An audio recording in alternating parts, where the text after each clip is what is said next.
Welcome to another live stream edition of the Hard Rock Show. I'm Andrew. I'm Dave.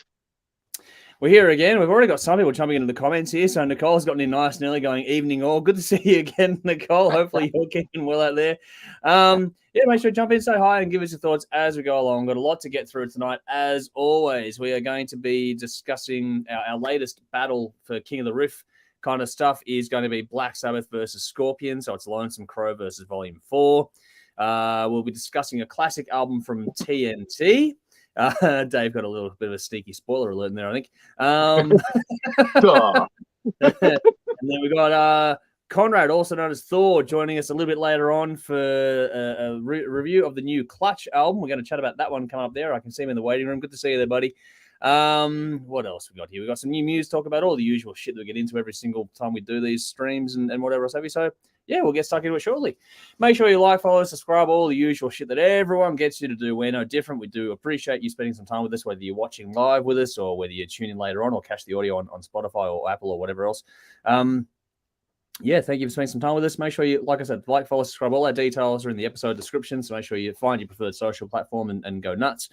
And do the same thing for our fantastic sponsors. A big thank you to Squid Ink Screenprinting, Alt-Cvlt Rockstar Finance. Their details, just like ours, are in that episode description. So find them, give them a follow or a like or a share, any of that sort of stuff. It's greatly, greatly appreciated. Helps them, helps us, helps everyone, do the do. What else? I think that's about it. We'll work our way through this thing as we go along as usual. If you want to help us more directly, and check out our Patreon page. All that information is there as well. What else is there to do? I think we just normally go through the comments now. So Sally's gone, sup guys? Good to see you again, Sally, as always. Darren over on YouTube saying howdy all. Good to see you as well. Basher saying hi boys. Got my drink kombucha and ready to rock. I'm glad you're here with us. Hardcore. I've got my drink as well, don't worry. Excuse me for my fucking blocked nose today. I don't know. It's just like happened in the last half hour. It's like boom, like okay, I don't know what's going on, but I'll work my way through it. What else we got here? I think that's about it. I think it's about the part where we start to do the round. So Dave, we were talking before. We've got a lot of cool ideas rattling around for next year. We don't have time to do it anymore this year. We've got to break out some new ideas next year. But we were rattling around before, and just you were saying it's a busy week without anything actually happening. So explain to people what's going on for you at the moment. It seems like there's always something to do, but it's not exciting. So it's just one of those. I got to get this done. I got to get this done. And yeah, when I think about how am I going to tell people I have an exciting life, but I don't this week. I just have obligations. I've been getting shit done. It's been busy, but the week has just flown by. And we filmed a clip show on the weekend. Yeah, which will be coming Christmas Eve, which was a lot of fun. So some of our takes on Christmas is quite demented. So I hope you're watching on Christmas Eve because we're quite sick individuals in parts. But that's part of the fun. But yeah, there's not much to report. Folks. That's why we have decorations up. Exactly. These will probably disappear in a couple of weeks because next weekend we're setting up. Because the following weekend I'm going to Guns N' Roses. So lots happening there. But things to look forward to. Everyone's happy. Everyone's healthy. So can't complain. It's all good. How you doing, man? Yeah, good. Very good. Just it's the same. It's that whole thing now where I'm busy as shit because it's the end of the year. Which I say it every time we jump on it at this time of year. It's just like, okay, it's just go nuts time. I've got like until December 9 to get everything done for this year. So I've got to wrap it up and get everything sorted out. So I've got the poll going, which I'll get into more detail later on. But there was a video that went up about 6:30 today, a couple of hours ago.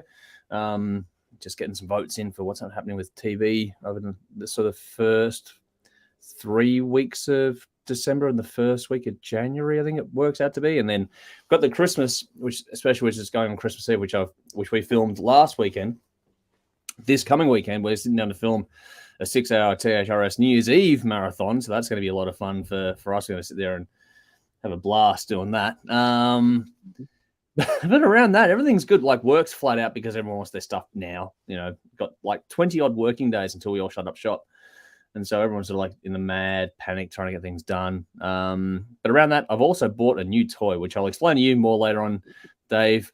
But hopefully it'll be some different content and also maybe some merch kind of stuff that we'll actually make ourselves here at the show. So I don't want to go too into detail yet. I've got to work a lot of things out, but we've bought a toy which will hopefully allow us to sort of have a bit of fun with some things in the new year. So we'll see how we go with it. it's a gamble, but I'm pretty confident. It's stuff that I've worked with before. So we'll see how we go. I'm going to finally use my years in the printing and other such industries to some personal use for a little while. We'll see how it goes. Yeah. So sorry to be a bit of a but it'll link into a bin later on that I've got tonight. So that's why I'm doing a little bit of a spoiler precursor on that one now. It's that whole thing. But anyway, alrighty. What do we got? Ooh, got some comments here coming through. Awesome. So Chris over on YouTube saying evening. Good to see you as well. Same with Rowan. Good to see you again. DB over on Facebook saying Merry Christmas. We're nearly there. Nearly there. Vinny says, here, Dave. Busy week here also. Nose hairs needed attending to during the week. Forest needs to be fire ready for summer. I hear you. I feel your pain, man. I feel your pain. It's funny. David's going 3D printer. No, we're not doing a 3D printer. It's something else. But Vinny's gone new toy. OnlyFans account incoming. Potentially. We'll see.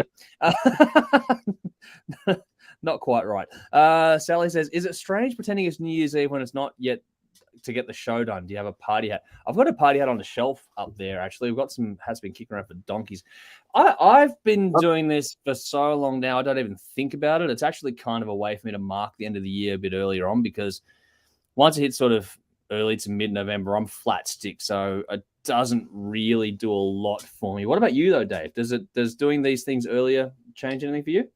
Not me personally, but I'm sure when I was filming on the back deck, my neighbors thought I was fucking insane. Happy New Year! It's the middle of November, you fucking idiot.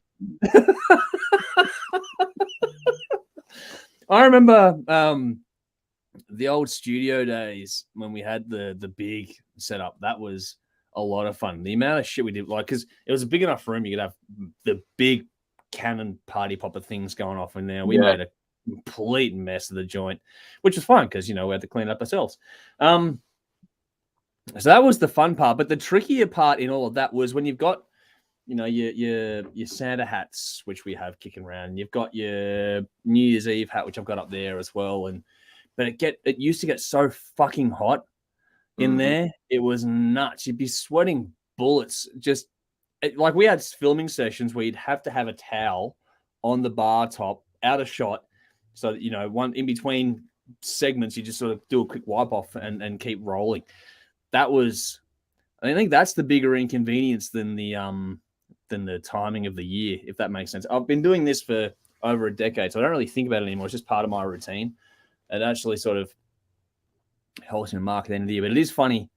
I don't have the same thing as you. I'm not quite as close, so I can be a bit noisy here, and it's not quite as destructive to other people. But it is funny. I'm sure that if people were watching us or had the capacity to watch us, it'd be very bizarre to watch what goes on behind the scenes. Everything that happens here gets documented in some way, shape, or form.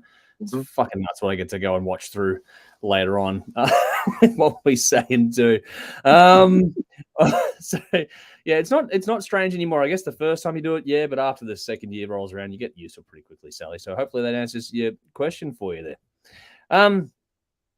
All right, fuck it. Let's do the songs of the week. So Dave's choice is going to be in first. Now these, as always, going to link these things up there in the comments for everyone to share and have a look at, but they're also in the episode description as well. So if you don't see it in the comment, make sure you check out the episode description for a link or for a reference track. First one tonight is sort of what's new is old again, isn't it, Dave? From Girish and the Chronicles with a track called Loaded. So how'd you come across this one and what are your thoughts? It came up as a suggestion on Spotify, a new track from Girish and the Chronicles. And as soon as I see anything new from this band, I'm like, holy shit, this is going to be cool. And then I thought, hang on, they dropped an album earlier this year, and they dropped a music video from that album a week and a half ago. This is odd. And then I realized, hey, they have spoken about reissuing their original album from 2014, Back on Earth. Yeah. So I looked it up, and they've actually re-recorded most of the album with guitars and everything for extra chords and extra melodies, except for the vocal tracks. They kept them. There's only 2 tracks on the album that they've kept the original vocal tracks, and this is one of them.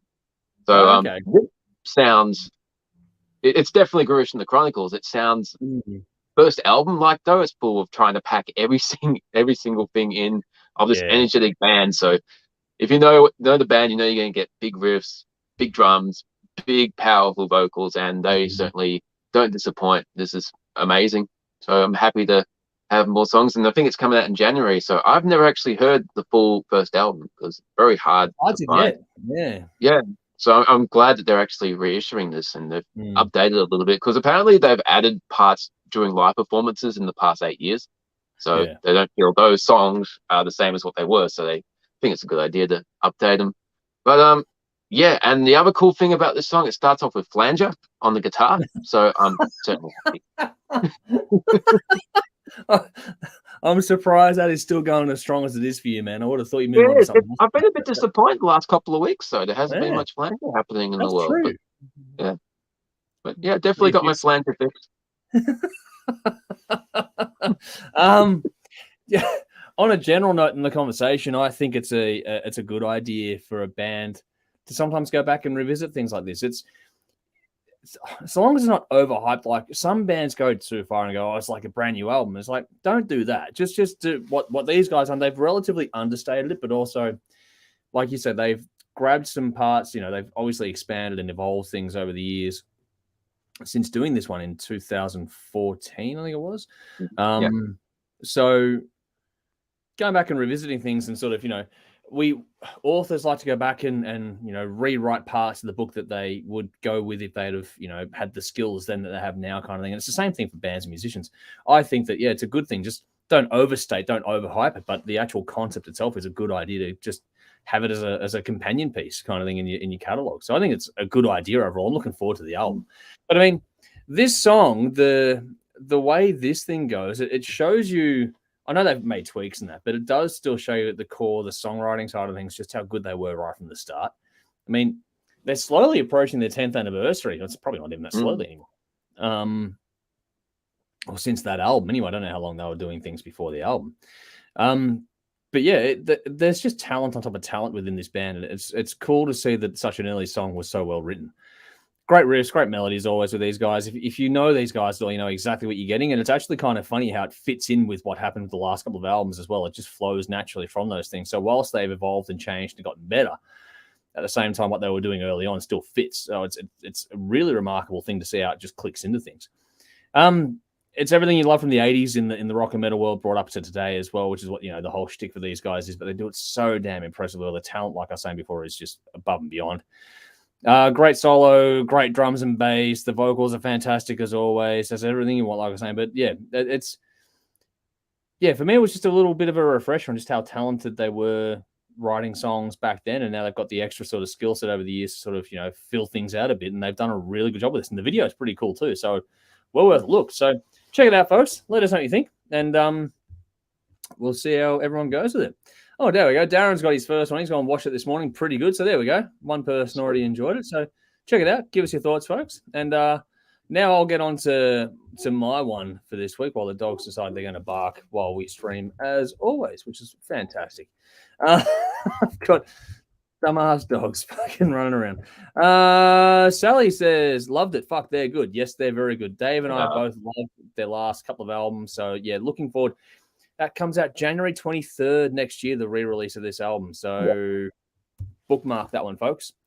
Alrighty. Next up is my choice for this week, which is not brand new because the video that I shared only came out this morning, actually. But my choice is a little bit older, but we haven't talked about it on the show earlier, so I'm going to give it now.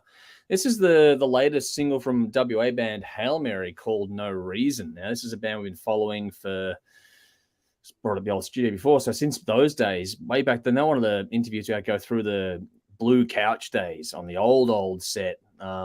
Fred was lying on the floor in the middle of them all and stuff. There's a photo kicking around with Fred just on the floor while the guys are all sitting on the couch. But yeah, we've been following these guys for a long time. Had a lot of lineup changes over the years, but everything they do seems to sort of evolve their sound and keep improving. And this song is no different for me. I always love getting new stuff from these guys. It's fantastic. This is... For these guys, they've started out very heavily Alice in Chains, grungy kind of stuff, and they've still got that in there, but they've evolved beyond that, and they've got this sound that's well and truly all their own now. So while they've still got those sort of grunge roots, there's so much more to it now, and they've got this 1-2 punch with the extra vocalist in there now, who's also a guitarist and that, but he does these sort of screamy vocals that are back. They're subtle, they're not intense or anything, but they really go well with Kevin's sort of clean main melody vocals over the balance of this. And on top of that, you got these really cool lyrics, and the video tells a story of the song as well. Everything's very intelligent with these guys, which I personally love that about them. It's got great groove and swing. There's nothing overly complicated about this, but it's so well done. And there's a great hook in the chorus too, which makes this song just stay with you.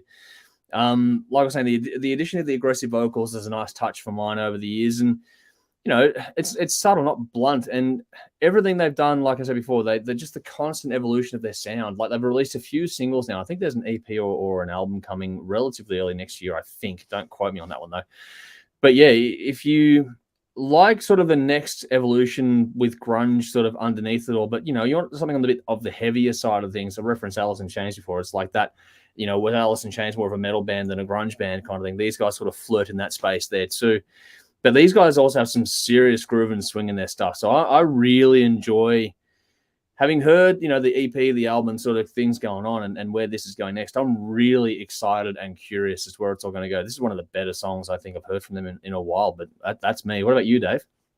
Yeah, I really like this. I mean, you mentioned it's kind of dark and brooding, but it's also got a really good, catchy beat to it. It's certainly just tapping and nodding along. It's really hypnotic in the way it's done, but it doesn't. It's weird because they shouldn't work together as well as they do, because you've got the dark atmosphere and you've got this really catchy hook to it, which is remarkably well done. I mean, it's heavy. You got a really cool droning riff, which just gets in your head and gets under your skin. It's like, yeah, this is cool. Chorus has a great hook as well, and the solo was really well done. It doesn't draw attention like a lot of solos are pushed to the front. It stays within its pocket, as the guitar has with the entire song, but it just adds that little bit of extra and takes it to a different place, which I thought was really cool. I usually like the flashy stuff, but also when guitars are playing subtly and fitting the song, it's also very cool. It's kind of funny how kind of funny how we compare this and Girish, because Girish is all about the flash. These guys it's much more insidious and subtle, but they both really serve the songs well in terms of the solos. Yeah, I mean, there's two sides of the coin of rock and roll. I mean, you can push everything up, or you can just keep everything where it is and let the listener find what they want to detect, which is cool. The video, it's kind of creepy in a way with the singers popping up on all different types of TVs. I mean, you're kind of paranoid if you're walking around and there's that fucking singer again on the TV. I think it's while they were smashing it. But that's coming. Yep, there we go.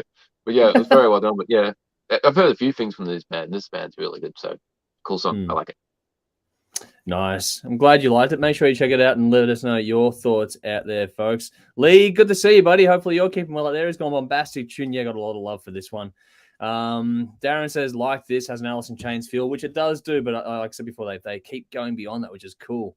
Stella says, you had a quick listen. Nice. I do hear Alice in Chains, and I'm good with that and interested to hear more. Awesome. Go and check it out. If you like this, go and check out more of their stuff. You're going to really enjoy them. If you get a chance, see them live. They are really fucking good live too. They're a great live band. They're based in WA, but they do sort of come to Melbourne now and then, so make sure you sort of keep an eye out for that.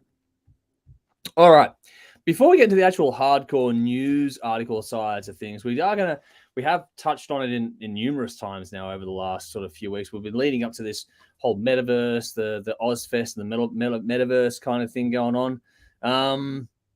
Sorry, before I do, what do we got here? Vinny says, it really can be enjoyed twice over, depending on where your focus is with each listen, either the vocals or the riffs and the percussion. Yeah, drumming Bass is a great drummer, just for the record, with this band. So very, very cool. Going back to the Hailmary stuff there for a moment. But we do want to move on to talk about the we've got our first footage out there, if you've seen it, from Ozfest in the metaverse thing that happened. What was it, last weekend? Was it, Dave? I'm trying to remember now. Yeah, I think it was like Friday last week or something, Friday, Saturday.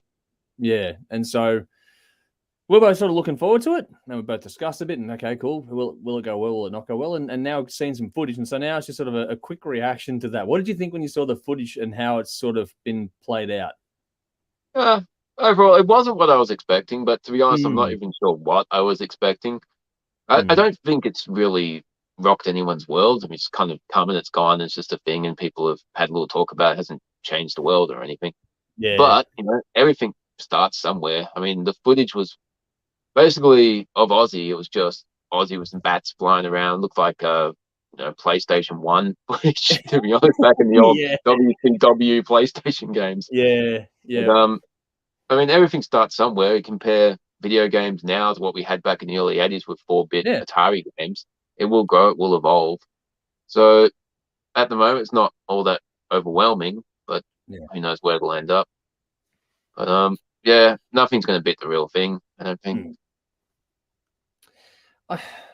It's funny because the way it was sort of teased, you expected to see the whole band in some way, shape, or form. And when the footage we've seen, there's stuff of bands where there were people wandering around in a room and it's basically just on a screen on the wall, video clips from the bands playing. I'm like, okay.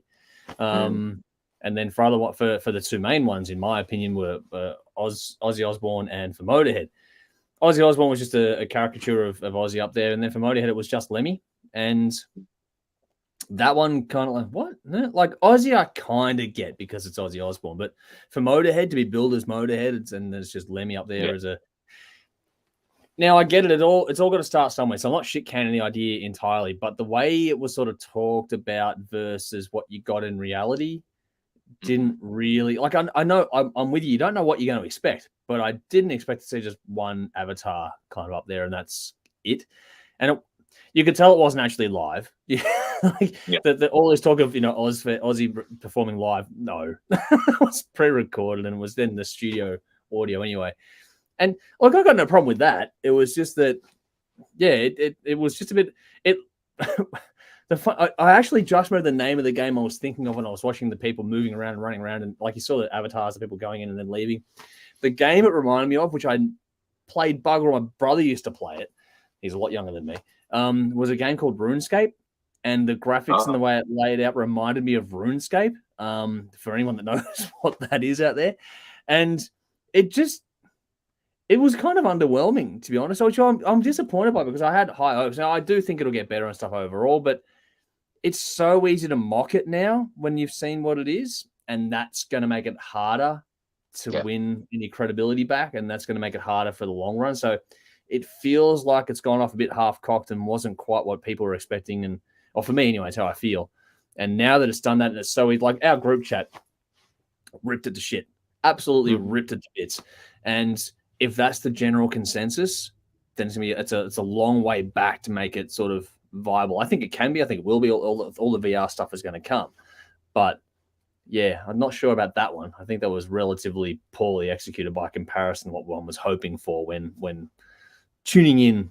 If you'd have tuned in live, and the buffer lag and stuff that we'll have on there, it was a bit of an interesting one. So I could have been better, unfortunately. And it was just sort of even just having the band members up there, like, I don't know. It got built up more than it should have been, I think, at the same time. I got so hyped. Oh, we're going to do this. And it's like, but you didn't really do that.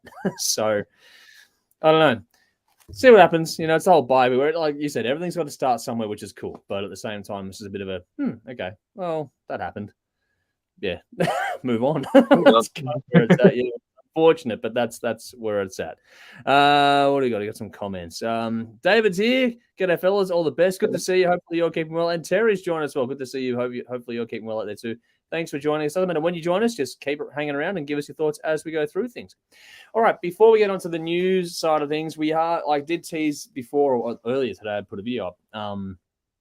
We're going to be doing things a bit differently for Christmas this year, and so we're going to rerun some classic episodes of the Hard Rock Show over a few weeks in December and 1 week in January. And so I put a video out a little while ago just going, okay, what do you want to see? What's going to go on the short list? And people could put some cool ideas that we couldn't really utilize because it's not actual episodes in that context. And they've given us some food for thought for the things coming up in the new year and beyond. Things like try and get back to, like people are saying they want to see more, in-set performances, and that's going to be trickier than ever before. But Dave and I have been talking about maybe doing some audience stuff again, maybe later on. We'll see how we go with that, and that might be a better setting for that.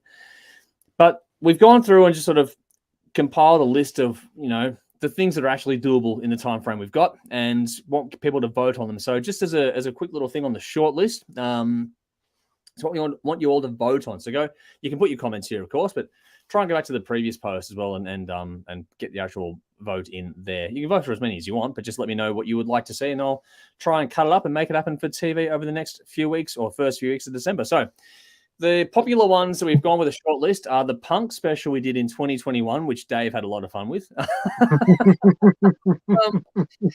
We had a few requests for our Paul Was Seen feature episode back in 2013. That's obviously stayed with a few people, so that's pretty cool. The original Kiss special from 2015, the very first one we did. Dave, you were part of that one, weren't you? So yeah, a few times. Yeah, that was fun. We did a Judas Priest versus Iron Maiden battle in 2017, the one that actually went to air, not the other one that didn't. And then in the first sort of lockdown series, we did a Dickinson versus Halford discography battle as well. That was in 2020. That was a lot of fun. Then we actually did an Alice Cooper tribute in 2015, so I've gone and dug that one up and put that on the short list. And then there's also one of our actually most popular videos on YouTube is the Ozzy Osbourne versus Dio solo discography battle that we did back in 2016. So that's the short list. So you got a punk special from 2021, a Paul Was Seen feature from 2013, the original Kiss special from 2015, Judas Priest versus Iron Maiden 2017, Bruce Dickinson versus Rob Halford 2020, Alice Cooper from 2015, and Ozzy versus Dio in 2016. That's what we've got on our little shortlist. We'll just compile all the votes across our different social platforms. And whichever ones are the most popular, they'll go through. And if I can work it out in time, I'll sneak what doesn't quite get over the line maybe into the November marathon coming up. Not this week, the week after, actually. So, yeah, that might try and squeeze those into there. So there's a bit of re-editing to do for them, but that'll be something that's coming up in the near future. So we'll see how that goes.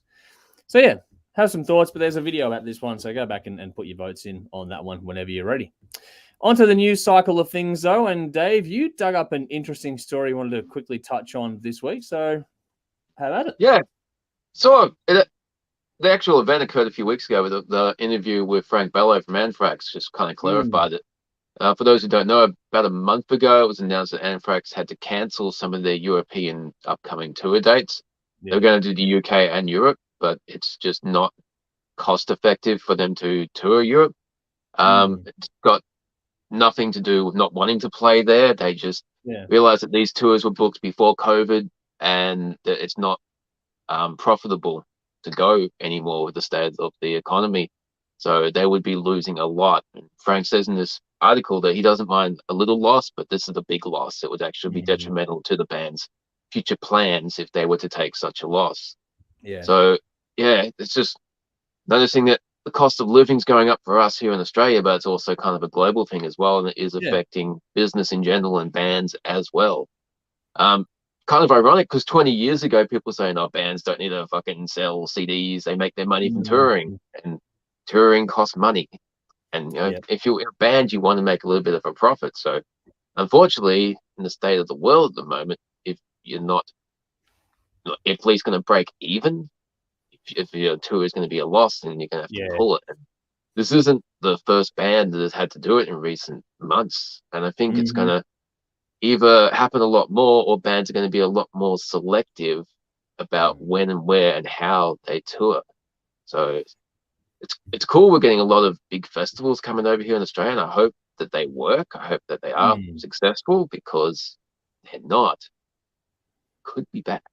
But it's interesting times, and it's cool that Anthrax are happy to talk about this. They're not just going to say, "Oh, we were cancelled," no explanation. But they're being very transparent. It's like, look, we'd love to do it. It's just not good for the band's economy. Yep, basically. I'm glad you brought up that last point, because I applaud the honesty in the discussion. I think we need more of that, not less of that. So bands being more upfront on the record. I'm tired of the whole due to unforeseen circumstances. And I'll put my hand up. I've done the same post when we've had issues go on with our end of year extravaganzas. You always put those up to try and, you don't want to be malicious or vicious or any of that sort of stuff. It's not about being angry or anything. It's just about being, more open with things. And I think after the last few years in particular, the audiences in general are kind of ready for that discussion level anyway. I don't think anyone has any delusions anymore about any of this stuff, with all the discussions that happen around streaming costs or revenue. And then you got, touring, the actual plight of the artist in general, no matter what form it is worth discussing more openly. So, you know, between this, mental health discussions, all that kind of stuff, I think I'm happier with where the conversation overall is at. In this context, if it's not financially viable and they've come out and said that, then I mean, it sucks. Don't get me wrong. And they said they were happy to take a loss, just not that big of a loss. And they linked, I think, something to do with, you know, the way that things like the tour buses and all that sort of stuff have spiked up in the cost of hiring that, which, you know, in a post-COVID world or whatever you want to call it these days, it just is what it is. The economy has changed. Everything's shifted over the last few years. And so now we're just trying to play catch up and sort of reestablish a quote-unquote new normal. So, yeah, this conversation, I think, is part of finding that new normal. And we just got to work it out eventually. But I think, yeah, like you said, bands are going to be pretty selective. Australia, even we find it in parts of Australia. So everyone, you know, the East Coast is fine, but if you live in South Australia or Western Australia, you get ripped off half the times because you just can't see the bands that come here because Australia is such a big country. And that's just here. You know, it's a tour globally. You know, we always get world tours. We did it the other week where, you know, it's a world tour, but they don't include Australia. All that kind of stuff constantly happens. So I think that, yeah, it's just the way that the world is at the moment. It is a globally interesting time, so we're going to see probably more and more of this stuff going on in general. But yeah, I just applaud the honesty of it. That's the thing that got my attention the most. Just, you know, be upfront, because I don't hear anyone ripping on the band for it at all. No. You know, so that's why I think the maturity of the audiences these days is there, and they generally, if anyone starts arcing up, well, then they tend to get turned around pretty quick anyway. So yeah, it's an interesting one, that one, but unfortunately, that's just the realism of the world, and you can't change it if you don't address it. So I think that's kind of where it's at this point in time. Just where it is. Anything else you want to add to that one, Dave? Was your idea? That's it. What do we got this one? So Michael has joined us and said, shortlist, all good in total. Maybe just comes down to personal favorites. Happy to watch them all again in time. Well, there you go. They'll be around it in bits and pieces. Jeff's here saying, hi, lads. Hope you're well. Good to see you, buddy. And happy birthday for the other day as well. Hopefully you had a great day there, pal. Vinny, sorry, what am I doing here? Darren says, could be a loss for Australia. There's a lot of losses for Australia at the moment when it comes to the touring cycle. Vinny says, completely understand their decision. Times are tough at the moment, and unfortunately, it's going to continue to be painful in the foreseeable future. We've all had to recalibrate our plans in some way. Definitely true. Yeah. Angelo over on YouTube. Hey, guys, good to see you. Thanks for joining us tonight. Hopefully you're enjoying the show. Darren says, if bands can't tour Europe because of cost, they won't travel to Australia. Definitely true there. David says, yep, had to travel to see bands in Melbourne. Makes for a good weekend, but what shits me is when they announce they come to Adelaide. Well, yeah. That's unfortunately just the way it is. We're a big country, which makes it harder, but yeah, it's just a tough one overall. All right, for my choice this week, I'm going to go with one that everyone goes on and on about every year, but the Grammy nominations came out, and I'm not going to spend too much time on this. I want to sort of quickly touch on things here. So for Best Rock Performance, you had Bryan Adams, So Happy It Hurts, Beck, Old Man, Black Keys, Wild Child, Brandy Carlisle, Broken Horses, Idols, Crawl, Ozzy Osbourne featuring Jeff Beck, Patient Number 9, and Turnstile Holiday. Dave, I think you and I can agree that the only deserving one there is probably Ozzy Osbourne. Yep, easily. I'm a Bryan Adams fan, but yeah, okay. Best metal performance. Now, this is where I get weird, because I'd put Ghost in the rock side and Ozzy Osbourne more on the metal side. But hey, what do you do? Best metal performance was Ghost, Call Me a Little Sunshine, Megadeth Will Be Back, Muse, Kill or Be Killed, Ozzy Osbourne, Degradation Blues, or Turnstile Black. Actually, I'm not sure why Ozzy. How the fuck are Muse considered metal? I don't know. We're not going to get to that debate. We'll be here for hours if we got to get that one again. But I think the audience choice for that one will be pretty clearly Megadeth. We'll Be Back. I don't think that's hard. I think it's hard to top. I love Ghost. If Ghost is in the rock one, I'd give it to Ghost. But because the metal and Megadeth are there, give it to Megadeth. What about you? Yeah, probably agree. And what was it? Best rock performance, best rock song, and best rock album all go to Ozzy. Pretty much because there's nothing else in those categories. I mean, Ozzy's fucking deserving. It's a good album. Speaking of that, best rock song, you got Red Hot Chili Peppers with Black Summer, Turnstile with Blackout, Brandy Carlisle, Broken Horses, War on Drugs with Harmonious Dream, and Ozzy Osbourne with Patient Number 9. I've only heard Patient Number 9, so that's what I'm going to go with.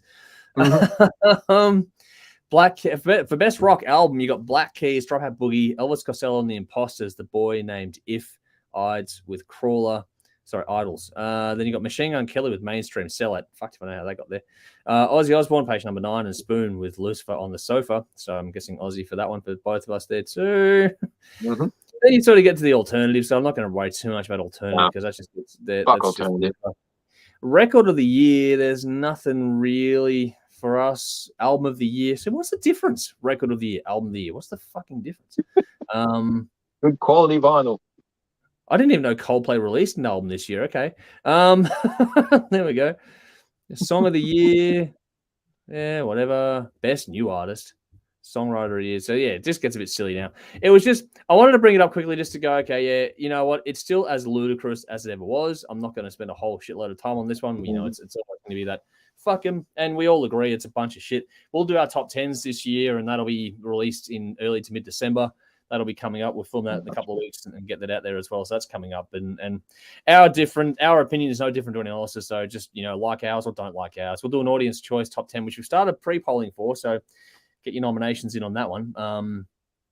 That's what's coming up. Our top 10s are coming up. We'll do it our way, and everyone does their thing their way. So it's just whatever. Same with the Rock Hall of Fame, all this sort of stuff. It's just whatever. Another established thing doing whatever it is that they do with their time. But yeah, that's that's fucking weird things. Megadeth won a Grammy, and then they played Master of Puppets as they were walking to the stage. I forgot about that. Yeah, they did. That was. Can you get Mustaine was funny though. He goes, it's probably too hard for them to play Megadeth songs. There's a point. Yeah, it's when that's the caliber of what you're dealing with, then you're gonna get what you get. That we'll put it that way. Yeah. But there's nothing else really to add there, is it, Dave? Like, honestly, it's just wanted to touch base on it pretty quickly. Yeah. Jeff says, thank you for the wonderful birthday wishes. So there we go. Sally says, I thought it was a very classy and respectful thing to do. These things happen, can't be helped. And the band being up front about it, very cool. Back to the Anthrax story there for a second. Very cool. Lee had the same thought as you. Muse are now a metal band, apparently. Don't know how that was. Anyway. Vinny says, is it just me or is the term metal being phased out from the mainstream with rock being overutilized to catch a wider audience? That's a very valid question there, Vinny. I would probably agree with you there as well. Darren says, haven't taken any notice of award shows for years. They have no meaning. That's pretty true.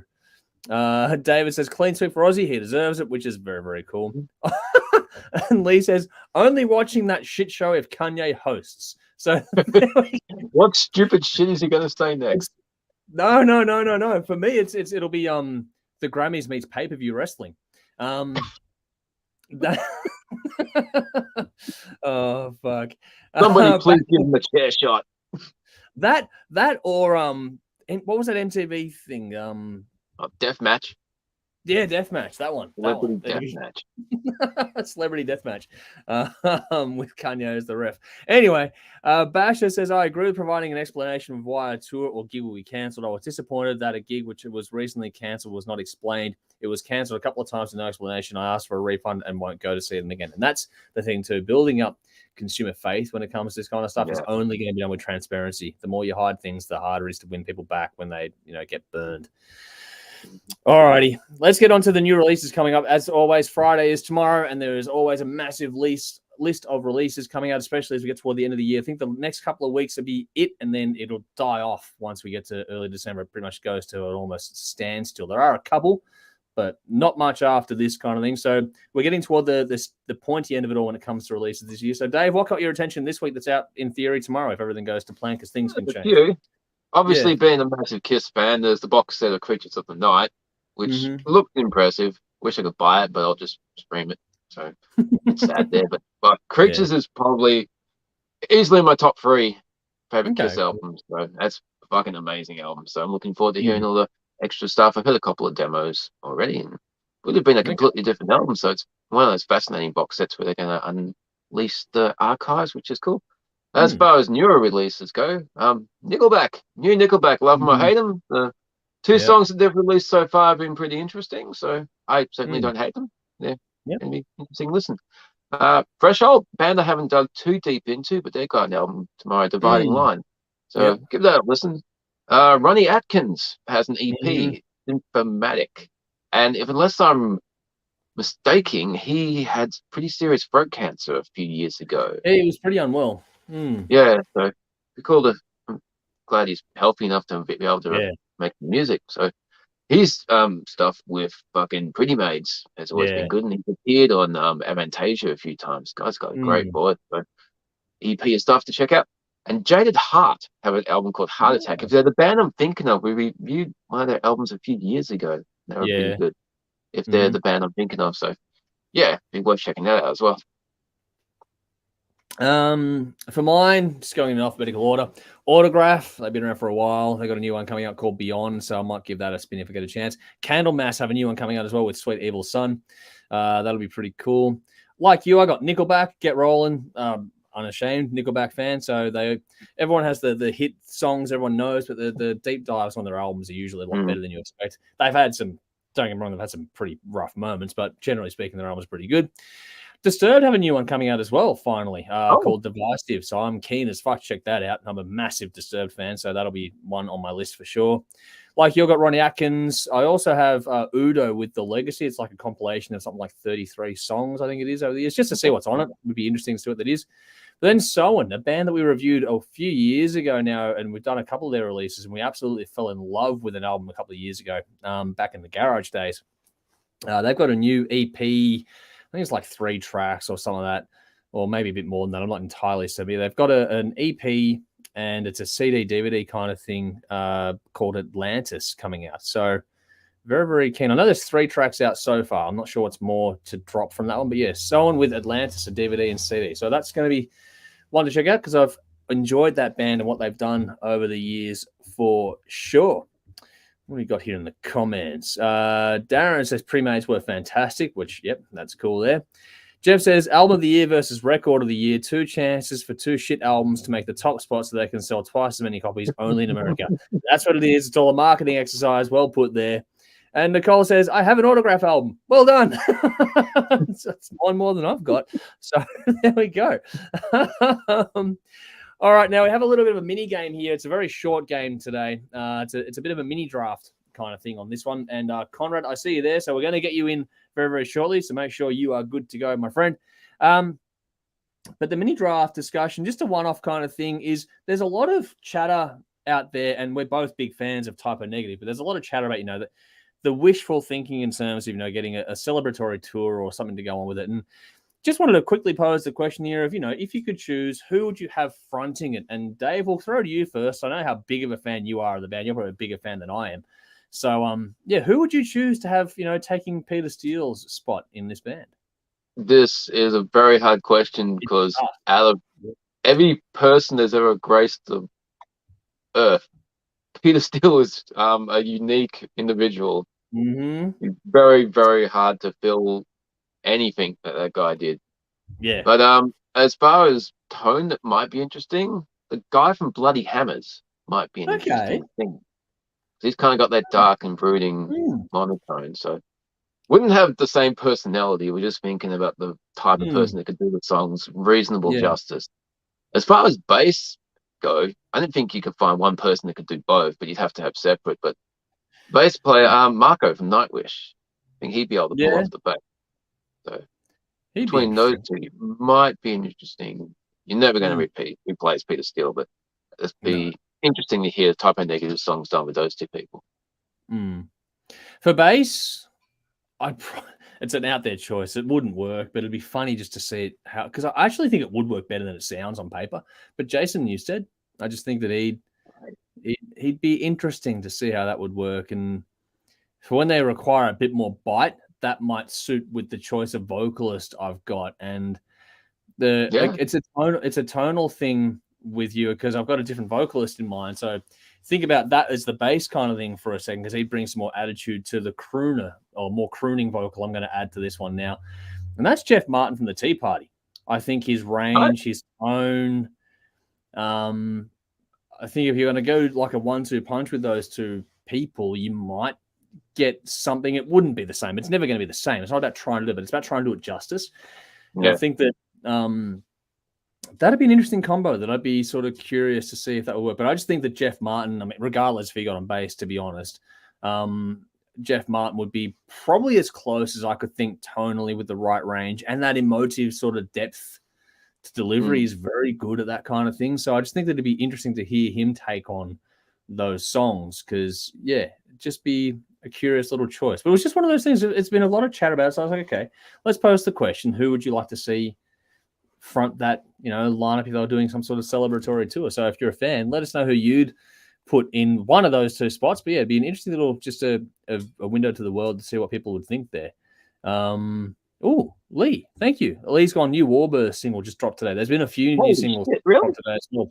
Yeah, Nice. Fight the Sun dropped another one today as well, I think, so there's a few ones out there today. So there's some good local bands releasing some cracking singles. And for the record, Shadow Queen have one coming up in a few days too. Oh, nice.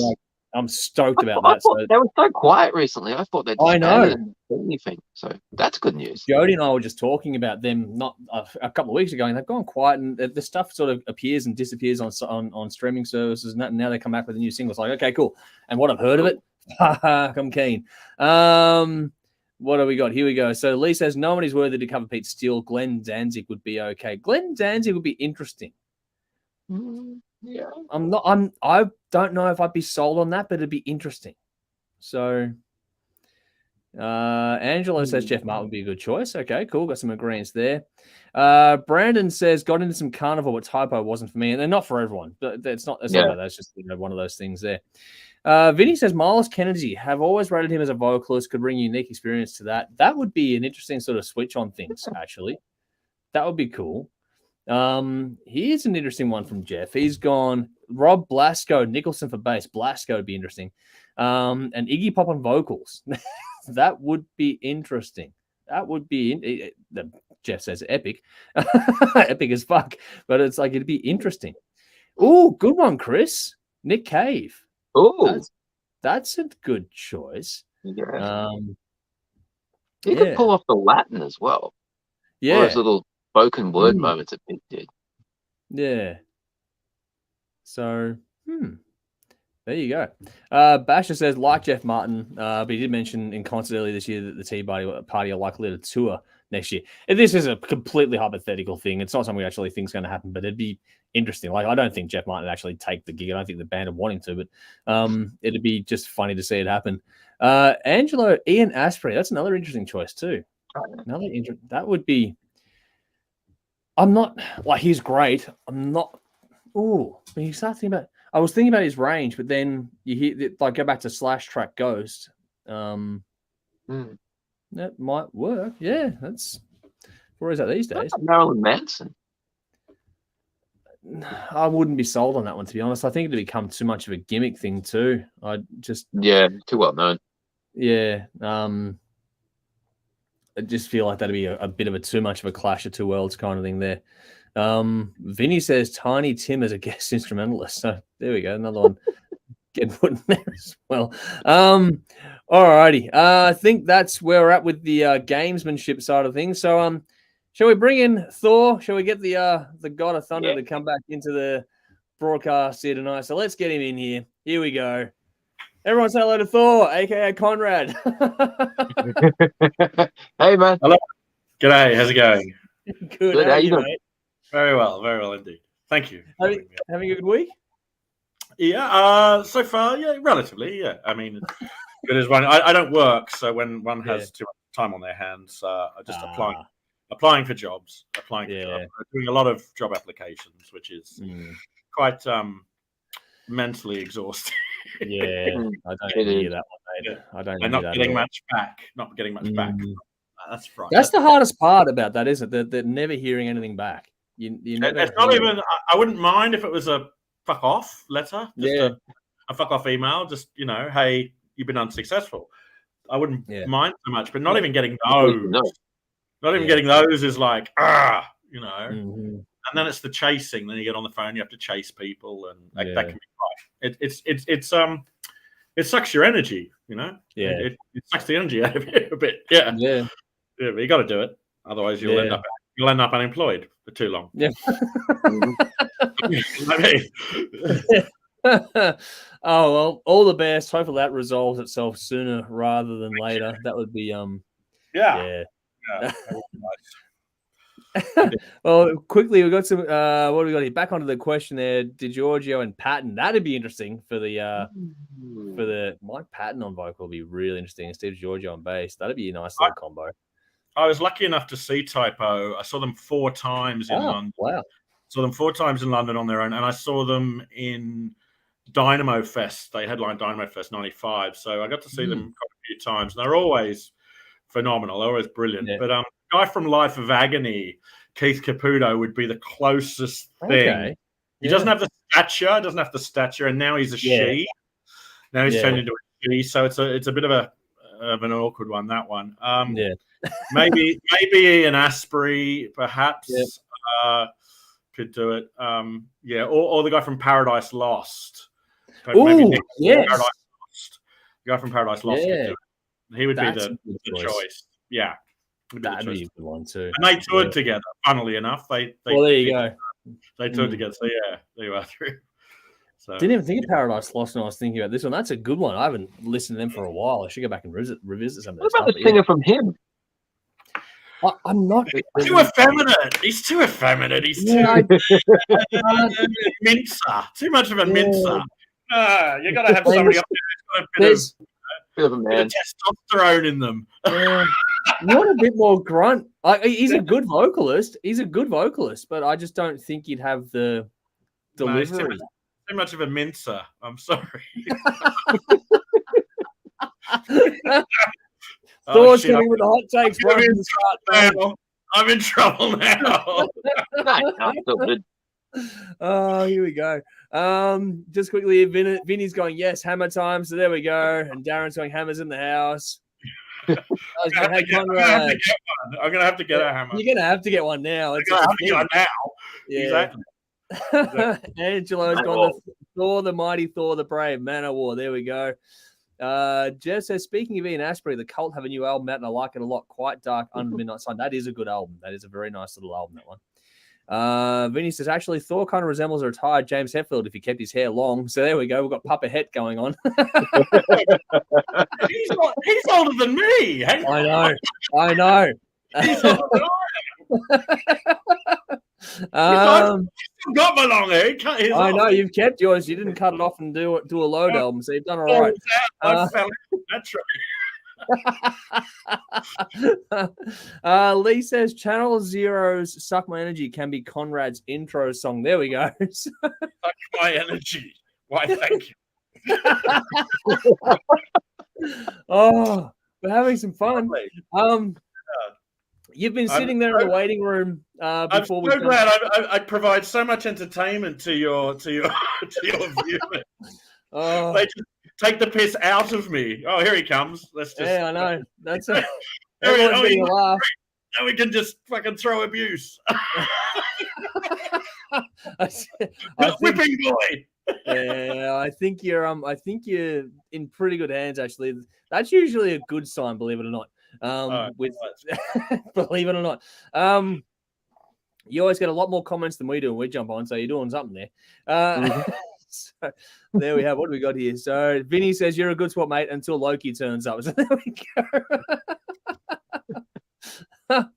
And Lee's going, someone give the man a job. That's true. Seconded, definitely. Yeah. And Jeff says, as mentioned before, Thor's intro song has to be Thor's Only the Strong. So there we go. That's from Jeff. He's harping on that one there. If I can find a way to bring in intro songs, I will. I'll try and find a way to do that. I don't know if I can, but I'll try and work it out. I'll try and go get myself a Thor outfit. No cosplay, man. No, we don't. Save that for the special events. Save that for the OnlyFans. Yeah, OnlyFans as well as something like that. Before I get into Clutch, you've been sitting there in the waiting room just watching everything go by. Was there anything you want to sort of chime in with any of the conversations happened tonight? Anything got your attention there? Or? Just with that business about the Anthrax touring Europe and not being. There was this retard. I got some friends in London who keep me updated on what's going on over there. And they brought in this visa requirement for touring bands. Okay. Unfortunately, there's a new visa a new visa they have to get if you're a touring band now for in the post-Brexit world. Yeah, if you're to tour the UK, you need to get this special visa, and unfortunately, it has cost bands to the point where they're like, well, we can't afford to tour the UK. Wow. So they're doing Europe and not playing the UK now. Wow. So you're getting bands doing European tours and skipping the UK because they don't have this extra visa thing that they need to go and get, which is actually quite expensive for a band to an added expense for a band to get. And apparently it's not cheap either. So bands are skipping touring the UK now. That's crazy. Which is it's insane. It's just like, well, because you can play 10 shows in the UK easy if you want, depending on how big you are, but but still, so if bands can't even afford to tour the UK and they can just some do Europe, and now by the sound of it, some of them aren't even affording to do Europe at the moment, which is just so that's interesting. I hadn't heard that one. That's that's tough. Yeah. Darren's gone, cosplay is Dave's thing. So there we go. Yeah, I dressed up as a pirate, didn't I? Well, yeah. You've done the sorry? Ailstorm in a couple of Ailstorm's in a couple of weeks. Next week, I'll be pirated up for that. Awesome. You two get a photo together. I get pirated up for that. What do we got here? So Jeff says, you guys want epic as fuck. How about Thor and Jeff on the same show at the same time? If I do say so myself quite cheekily. Hey, if you want to jump in here and talk about the new Clutch album, by all means. Otherwise, we'll tee it up before we wrap up the year. How does that sound? So you let me know there, Jeff. We'll work out something. Is he the Rush guy? Yes, definitely. The Rush guy. Oh, another Rush guy. The other Rush the guy. The Rammstein guy, the Guns N' Roses guy, the Megadeth guy, and the Rush guy. Oh, I'm the other Rush guy. I like Rush as well. So yeah. Okay. You're not the Megadeth guy. We've got a Rush guy. Rush and Megadeth guy. You can't have two. Okay. God, here we go. Dave's going to be outnumbered. Lee says Alstorm next 2 Fridays. So there we go. And then Vinny says bands touring the UK should get a refund if they stay longer than Trust's held her position as PM. Well, yeah, that's. I can't believe the Lettuce won. Like, as far as cultural zeitgeist go, a Lettuce beating a prime minister at longevity is something else. That's going to go down. So there we go. Jeff says there can be only one when it comes to the Rush guy, so I think that's that. It can be a debate though. Actually, have a Rush debate between you two will be interesting.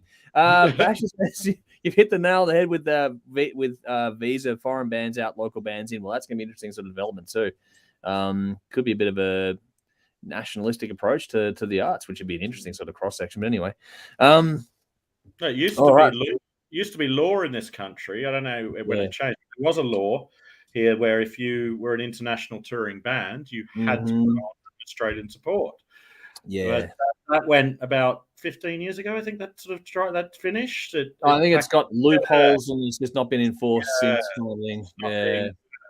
It was great at the time if you're an Australian band because they were getting good support back then. Not quite so easy these days. Although there are still some good promoters out there doing some good things. So, that is still, there are some that do their best with what they've got.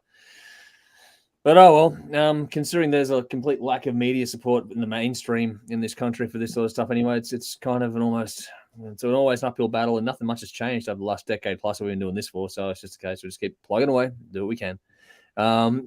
Nicole says Highlander for the win. There we go. Just throw them out there now. Alrighty, let's do an album. Sorry, slightly sidetracking. I don't want to sidetrack. I went and saw you're talking about Highlander and Queen. Yeah. I went and saw Sam J. Jones doing a talk for Flash Gordon. I went to Flash Gordon and Sam J. Jones presented it. It was down at the Astor in St Kilda, and there was a Q&A with Sam J. Jones. Cool. I got my Queen. This is an actual Queen. This is a Queen shirt. It's actually Queen, says Queen there, but it's a Flash Gordon Queen shirt, and I got it signed by Sam J. Jones. So nice. From Flash Gordon, and he was really cool. He was really cool. So that's awesome, man. Right. Yeah, it was good. Anyway, back to the show. Angelo's gone. Christopher Lambert, Highlander, great movie. Yeah, the first movie was fantastic. That is a blast from the past. Fantastic. The TV series, not so much. That was a Bad idea, that whole thing. Alrighty, let's talk about the album we're here to talk about with Conrad here tonight. So in the comments, in the description, as always, we've got a little reference track for you all. Today's reference track for this album is Clutch with Slaughter Beach. And we're going to do our first review. Hang on, so what do we got here? Sally's gone Tim on screen, please. We don't have Tim here today, unfortunately. No Tim. No Tim, unfortunately. None of the Tims are here today. Sorry. Sorry to disappoint. Sorry to disappoint. We haven't got our Tims here today. Tim, here we go. Microwave Tim, so TC, will be in our Christmas special in a few weeks. So you will see one of the Tims coming up soon as well. Tim watching. I'm not sure what's that. I'm not sure. Not sure if Tim's watching. I'm not sure. I don't know. Dave, maybe try and jump in. I don't know. Is anyone in the chat saying anything? I'm not seeing anything. No, it's all very, very quiet. I think. Search for Tim. No. Oh, if any of the Tims want to jump in, they've got the link. Tim, where are you? Sally says he is watching. I see him. Okay, well, Sally is asking for Tim. Tim, if you want to jump in, by all means, jump in. You've got the link. Lee says TC is probably in cosplay gear tonight. Wedding anniversary today. Yes, it is. And happy anniversary to Tim. So there we go. That's a whole different OnlyFans cosplay account. We won't go there. Anyway, onto the music. So in the description box in the comments before, I put Slaughter Beach from Clutch in there. So let's talk about the album at last. So this is Clutch with Sunrise on Slaughter Beach. 9 tracks for 33 minutes. The 13th studio album from the American band, released September 2022 via Weathermaker Music. Produced by Tom Dalgetty at the Magpie Cage Recording Studio, Maryland. 3 singles have been released, including Slaughter Beach and We Strive for Excellence. This is the band's first album of new music since 2018's Book of Bad Decisions, and while originally intended to be a sort of a counterpoint to all the negativity going on in the last few years, this expanded well beyond that scope in their writing as they went through it. This is a little bit of a bonus review this week because Conrad was going, I want to chat about this one. So he's here. We'll get to him in a second. But Dave, let's throw to you first and we'll get Conrad after that. Okay. For a very long time, the only song I knew from Clutch was The Regulator. You can thank The Walking Dead for that because it was used the first time that Rick Grimes shot a human. Fucking great scene, and the song really made it. So I love that song. I listened to it over and over. Ventured into their catalog a little bit, and nothing really grabbed me. So this is my first big dive into the world of Clutch. Now, the opening track really got my interest because it's subtitled Boss Metal Zone. I'm hopeful that it was inspired by the Boss Effects pedal, but it's not to be. Not to be. It doesn't sound anything like the tone from that pedal. So after that misleading title, found the song to be okay. Right from the start of the second song, I really started to enjoy this album. And it's grown on me with each subsequent listen. However, each subsequent listen, the first song doesn't really grab me. Maybe it's a whole disappointment that's got nothing to do with a fucking Boss pedal. So for some reason, once the first song's out the way, the rest of the album's fantastic. Wow. It's riff-driven, heavy rock with a blues vibe from the school of Black Sabbath with their own unique spin. This band's really cool. Interesting lyrics with great stories attached and great use of language. And each song has something that makes it unique, whether it's the subject matter or the guitar tone or the tempo. And it's just a great listen, almost from start to finish. I tend to skip the first song. Slaughter Beach isn't just a great name for an 80s horror movie. I'm sure there has to be one. I haven't looked it up, but I'm sure there is one. But it's a cool song as well. Subheading for Lord of the Flies. There has to be. It has to be. But just the song titles themselves. We Strive for Excellence, Mercy Brown, Skeletons of Mars. They're just really engaging songwriting. Song titles. You want to hear the song just by looking through the song list. But We Strive for Excellence, as soon as that came, I was just like, this got my attention straight away. It's an awesome song. And it was the positive lyrics that just got it. We Strive for Excellence. It's like, for a while, success and ambition just became dirty words. And it's nice that you got bands that actually want to improve. So that was cool. Winds up with Jackhammer Our Names. That's kind of a darker, brooding song at the end. I thought that was a very cool way to leave the listener kind of in a mellow place, or kind of with some thoughts in the head. And it would be a good repeat spin, but that first fucking song just... fuck's sake. It's just one of those things that irks the shit out of me.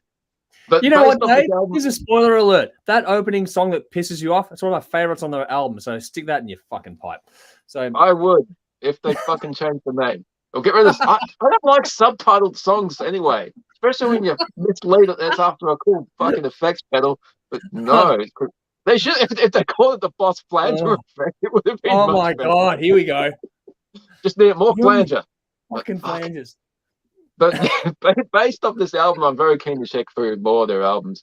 And this would be a good live show if you got bands like the Vintage Caravan or Crowbot and the Ugly Kings. Those bands, along with this, be a fucking great night. Yeah. The more I listen to this, the more I liked it. 8.5 out of 10. Slaughter Beach, Mountain of Bone, and We Strive for Excellence were my standouts. Cool. Might have been cool for Boss Metal's own pedal, but no. Dave, enough. Fuck. Conrad's turn. Go on, Paul, bring the hammer down. Oh, okay. Thor?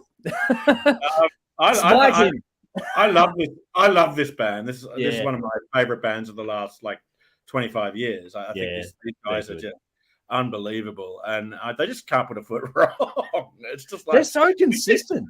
I know, you just smash it out the ballpark every time, and it's just like what? Especially since I mean, they were different sounding band up until about you get to Blast Tire, and then they just go on this. It's just been fantastic. It's just been this kind of Southern blues kind of vibe. It's for those to try and explain Clutch to people, I think they've got their own thing going on. They're hard band to pigeonhole. Yeah. It's the closest thing I would suggest or to describe them. I've often said it's Credence on steroids. Bad. That's not bad. It's Credence. You just can't help but nod your head and tap your foot. And it's heavy blues boogie rock, but it's done so well. I want to see these guys and Volbeat on the same bill so bad. It'd be so much fun. Sorry, them and whom? I want to see the Clutch and Volbeat on the same bill. It'd be just so much fun. Off the chain. That'd be ridiculous. That'd be nuts. I love that. Yeah. No, they're just such a great, sing-along band. You just want to jump. Every time you see them, you just want to jump around and smash down as many beers as humanly possible. Yeah, it's party stuff. Yeah, it is. And this album again is just it's very much outdoor kind of summer barbecue. Put this on outside the summer barbecue. You're gonna have, it's the perfect soundtrack for that. It's just great. Yeah. And they're a brilliant band. Always have been. I love tracks off this standout tracks. I'd say Nosferatu Mande. Nosferatu. I really love that. It's got the backing vocals in there. Yeah. Female backing vocals in there. Yep. Title track, of course, as well. Three Golden Horns. I quite like. Nice. With lyrics like jazz music corrupts our youth. Yes, that was so good. That was so good. That's so cool. Yeah. Perfect. Yeah. Yeah. So no, it's great. It's good. You can't help but put this on and go, this just head tap, foot stomping, head banging, good straightforward boogie blues rock, it's just great, Yep. So you can't go. I challenge anybody to listen to this and not find something in it that they like. It's not the whole thing, You'd be hard pressed. Yeah. Unless you're Dave, of course, who's just particular. 98% is cool. It's the weight of false expectations that weighs Dave down. Okay. I heard easily. Just misrepresenting themselves with that fucking boss thing. No. I saw a review on this album, and they pulled that pedal out and said it was about that. So there you are. Oh, okay. Oh, really? Yeah. So there you go. Okay. So, I'll stand corrected. Crank the fucking distortion up, though. Jeez. Well, they're not a heavy distortion band, so it's kind of a bit of an odd. Yeah, I get it, but at the same time, it's I don't know. But is there anything else you want to add there, Conrad? No, just should go for people that aren't familiar with Clutch. Please do yourself a favor and check out this record and work your way back. Yeah, work your way back, and you'll be very, very pleasantly surprised. You'll go down this road and be just like, oh my god, I want more and more and more and more and more and more. Yeah, You just can't. That's what I found with them. I was just like, give me more. Yeah, they're really good. They're very addictive band. So yeah, they are, and it's like we said before, really consistent. I know you picked it. Did you want to give it a score out of 10 or? I'd give this at least maybe an 8.5 to 9. Cool. It's not one of my favorite albums of the year so far. Nice. I'd say, at least. it's great record. So to everybody watching, go and check it out, please. Nice. Even if you're not familiar with Clutch, if you like Creedence, you'll love it. You know? Yeah, well, it's just anybody who likes Creedence Clearwater Revival, you're going to fucking put this on and go, oh shit, this is it is on steroids, but yes, there is a definite it's this heavy blues southern boogie rock. It's great. Yeah, you know? But yet in 2022. Had this band come along, imagine if this band had come along in the 70s, in the mid-70s, they'd be as big as Sabbath or Zeppelin, you know. Can you imagine how different music history would be if that had happened? Like, it'd be a different world entirely. Yeah, absolutely. But they could be huge. Yeah. And I mean, don't get me wrong, they are pretty big in Europe and in the they played some decent size like venues, and they're quite high up on the festival bills. They're sort of that third tier from the headliner. They're about that third tier down. So but absolutely. Yeah. Got a lot of love for these guys. They're so consistent and so much fun. And that's the thing about their albums that strikes you, is just how much fun they are to listen to. But that said, I reckon this is probably the most gateway album they've done so far. It's so easy. Like, for me, they're easy to get into. At the same time, I can understand people having mixed opinions of them over the years up till now.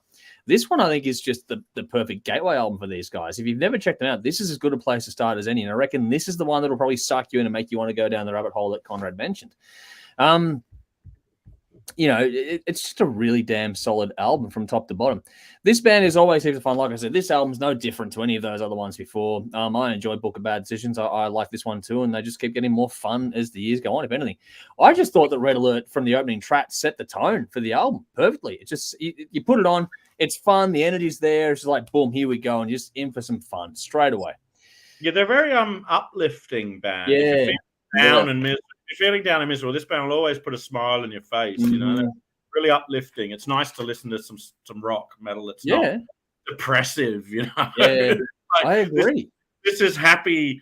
I want to drink, smash down a bottle of Jack, and go out and enjoy. Go out and enjoy myself. You know, go out in the piss and see a band. You know, it's just as easy. If you didn't want to do that, you can go out and just get in the car and cruise if that's your thing as well. You can get on the bike or get in the car and just go and cruise for a while, because this album was just that. You can imagine the nice weather and the wind going through the windows. Like, it's the perfect album for that kind of stuff as well.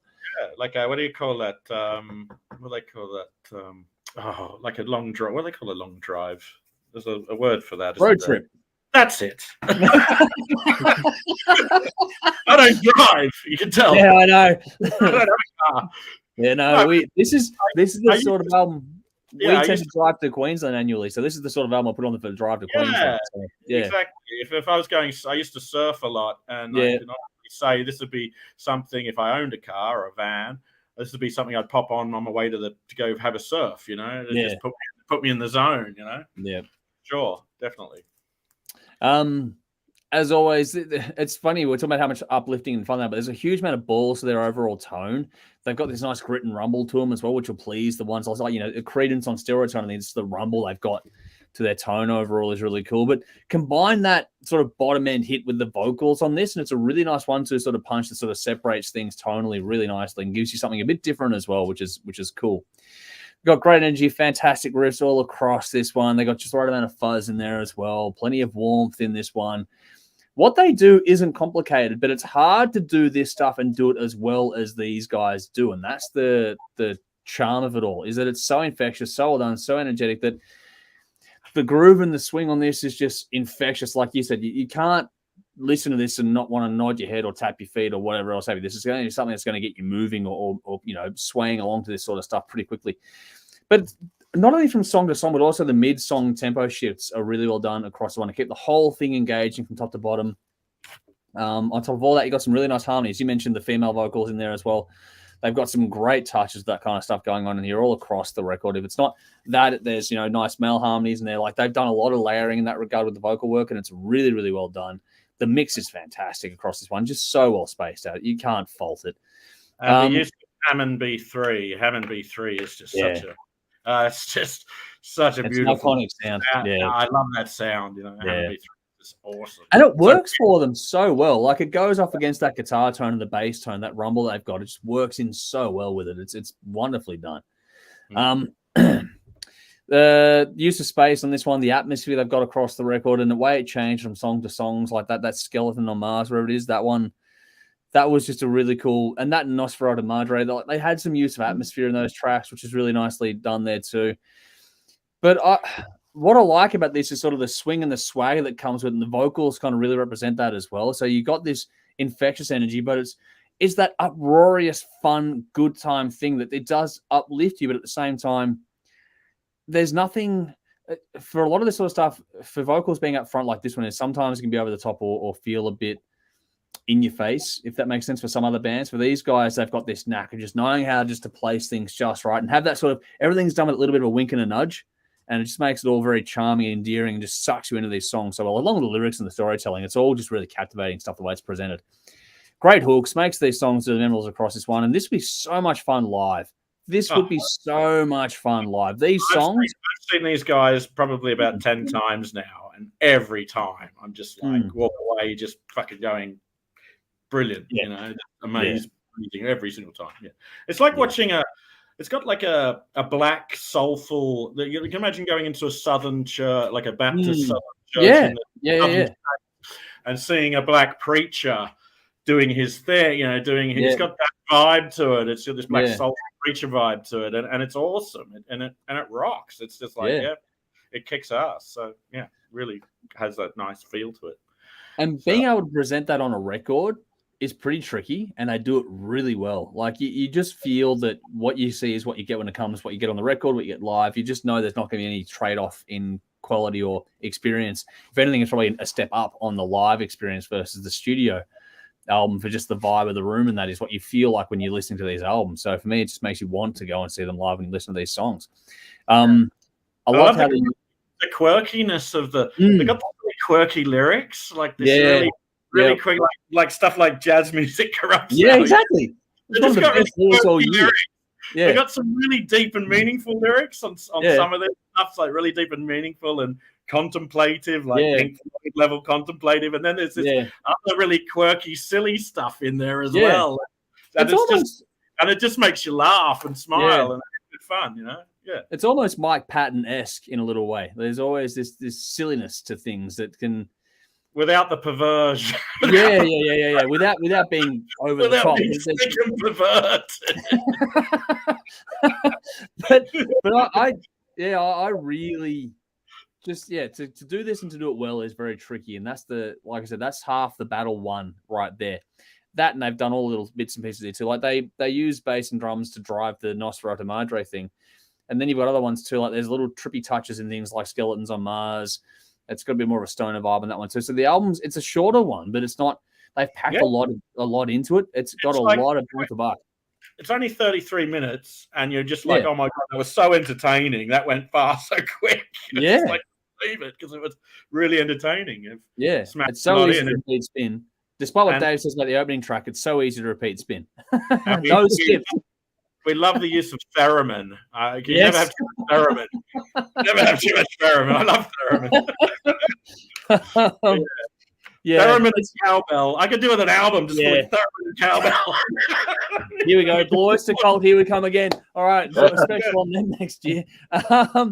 There's, like, it's been touched on, there's great wordplay across this one. This has everything from, stoner blues, hard rock, bit of rockabilly in there as well. This has everything. And for a description, like it's hard because you put all these things in. Okay, you think it sounds like X, Y, Z. You put it on, and they just sound like Clutch. And that's the thing about them that's just they stand apart. Like I said, great wordplay. If you want the album in one song, I think check out 3 Golden Horns. If you like that, you're gonna love the whole album. Sure. The closing track, Jackhammer Our Names, that was good. That's a great way to wrap it up. And I reckon these guys, like Dave mentioned, with Ugly Kings, would be a fucking great night here in Melbourne. Generally speaking, I think most people might have worked out whether they're a fan of this band or not. But like I said, this is probably the gateway record. If you're not sure, if they haven't quite grabbed you yet, listen to this one. Like Dave has experienced tonight, it's kind of like he's said, I wasn't really sort of getting grabbed by it, but this album has got his attention now. He wants to go and dig through the catalog. This feels like the perfect album for that one. I reckon it's a really solid album. Another great addition to the catalog. And yeah, it's up there for one of the fun ones for this year. So I gave it a 9 out of 10. I picked Red Alert Dave to your annoyance. But to your pleasure, I did also pick We Strive for Excellence and also Skeletons on Mars. They were my standout picks on this one. Very cool. Very, very cool, fun album. I really did enjoy that one quite a bit. All right, we got some comments. Let's scroll through some of them. So Darren says, love these guys. Awesome groove. And that's half the fun of it too. Here we go, Nicole. Let us know because she's gone, never been a fan, but I'll give this a listen. Thanks to Dave. Please do and let us know how you go with it. Vinny says, I'm curious enough to explore Clutch, but like Dave, Slaughter Beach is what Constipation would sound like with instruments. No. Like I said, go listen to the Golden Horn one and then see what you think. Lee says, no weak links in Clutch catalog. For Dave, try Blast, Tyrant, Earthrocker. Earthrocker's a great one as well. Probably the most successful albums. Earthrocker is good. Jeff says, Clutch are great. I think they remind me of heavy Nickelback, Sabbath, Sleep, Doomy groove type thing, accessible to the masses. That's very true as well. Yeah. Chris says, love Clutch. Would love to see them live in a pub setting. That would be great. Imagine them like the Corn Hotel. It'd be it'd be brilliant in a venue like that. I saw them at the did you? Fuck. That would have gone off. They played the Corner. It was on Blast Tyrant. They played the Corner. And they came back again and did Max Watts twice as well. Did Max Watts the following 2 times after that. But I think they're due back. And I would like to. So where would they maybe could they be big enough to do probably the Croxton or probably do the Croxton if they were the Croxton, maybe the Forum. They might be able to do the Forum. Or might be able to do the Forum, yeah. Either the Croxton or Forum. Yeah, but we'd love to return, especially with, like you say, the Ugly Kings would be a great it'd be a great addition for that. Lee's gone. JP Gaster is one of my favorite all-time drummers. There we go. Ben says CCR on steroids is Primus, isn't it? That's a fair point. Here we go. Lee says, fuck yeah, I got a fever and the only prescription is more Theremin and cowbell.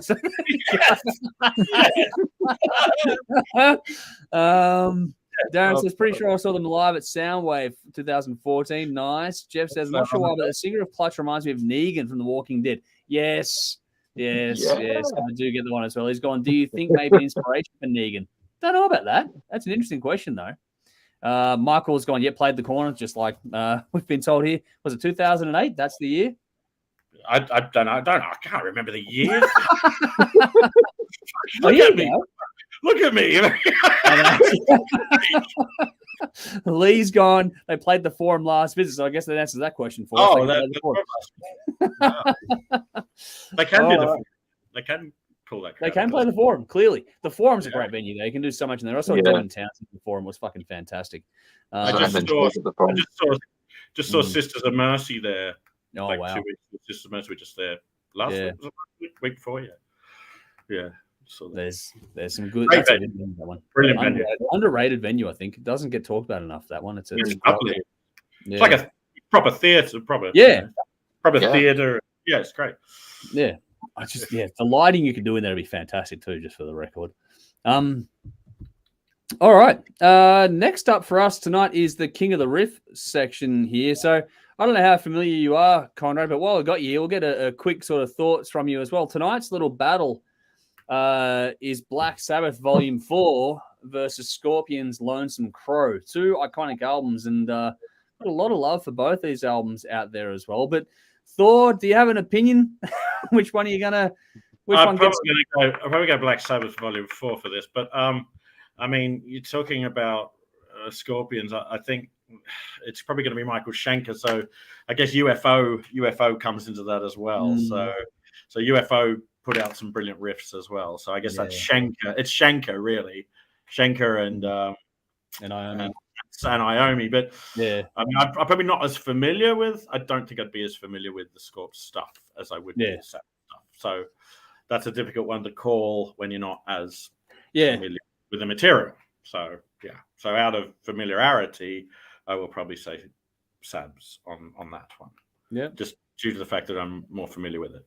Maybe I'll have to go off and check out some more Scorpion stuff. But I'm probably more familiar with the UFO stuff than I am with the Scorpion stuff, and that was Michael Schenker, who also played with UFO. Yeah. Whereas I'm probably the other way around, which makes it interesting. So there we go. All right. Well, for those that are playing along, we do this thing every week where it's King of the Riff. We've got a few more to go this year. We'll crown a winner out of this theme, which is Battle of the Album. It's turning 50 this year, so I call it Battle of the 50-year-olds. So King of the Riff, Battle of the 50-year-olds. We've had so far Deep Purple beat Status Quo, Uriah Heep beat Alice Cooper, Deep Purple beat Blue Oyster Cult, and now the last of the sort of precursor ones is this Black Sabbath versus Scorpions battle episode. This is the 2nd seed versus the 7th seed. The audience polling was a little bit tighter for this one, especially at the beginning. The beginning was sort of, neck and neck. A lot of people were loving both albums, but then it sort of ran away because we did poll across different platforms at the same time. It got pretty one-sided toward the end, but at the beginning, it was pretty even. Dave, how did this one strike you? Yeah, no contest. It's definitely Sabbath. Got to be Sabbath. But we did the Scorpion special a few years ago, so that was my first time hearing Lonesome Crow, and thinking back to it, I don't recall much from that album at all. So revisited it this week, and it's interesting. It's a good album, but they got better. They got much better as time went on. But as far as is it their debut album? Because it's the first one on Spotify is their debut. Okay, as far as debuts go, it's pretty impressive. Not as impressive as some other debuts, but like I said, they definitely got better. Whereas Sabbath, 4 albums in a row of pure brilliance, where the band just kept getting better and better. Songs kept getting more intricate and longer, and performances just got amazing. But some instant memorable songs on Volume 4. So definitely going to Sabbath. Definitely. For me, because I when we do these ones, I actually listen to them both side by side and go, okay, which way am I going to lean with these ones? Every week we do this.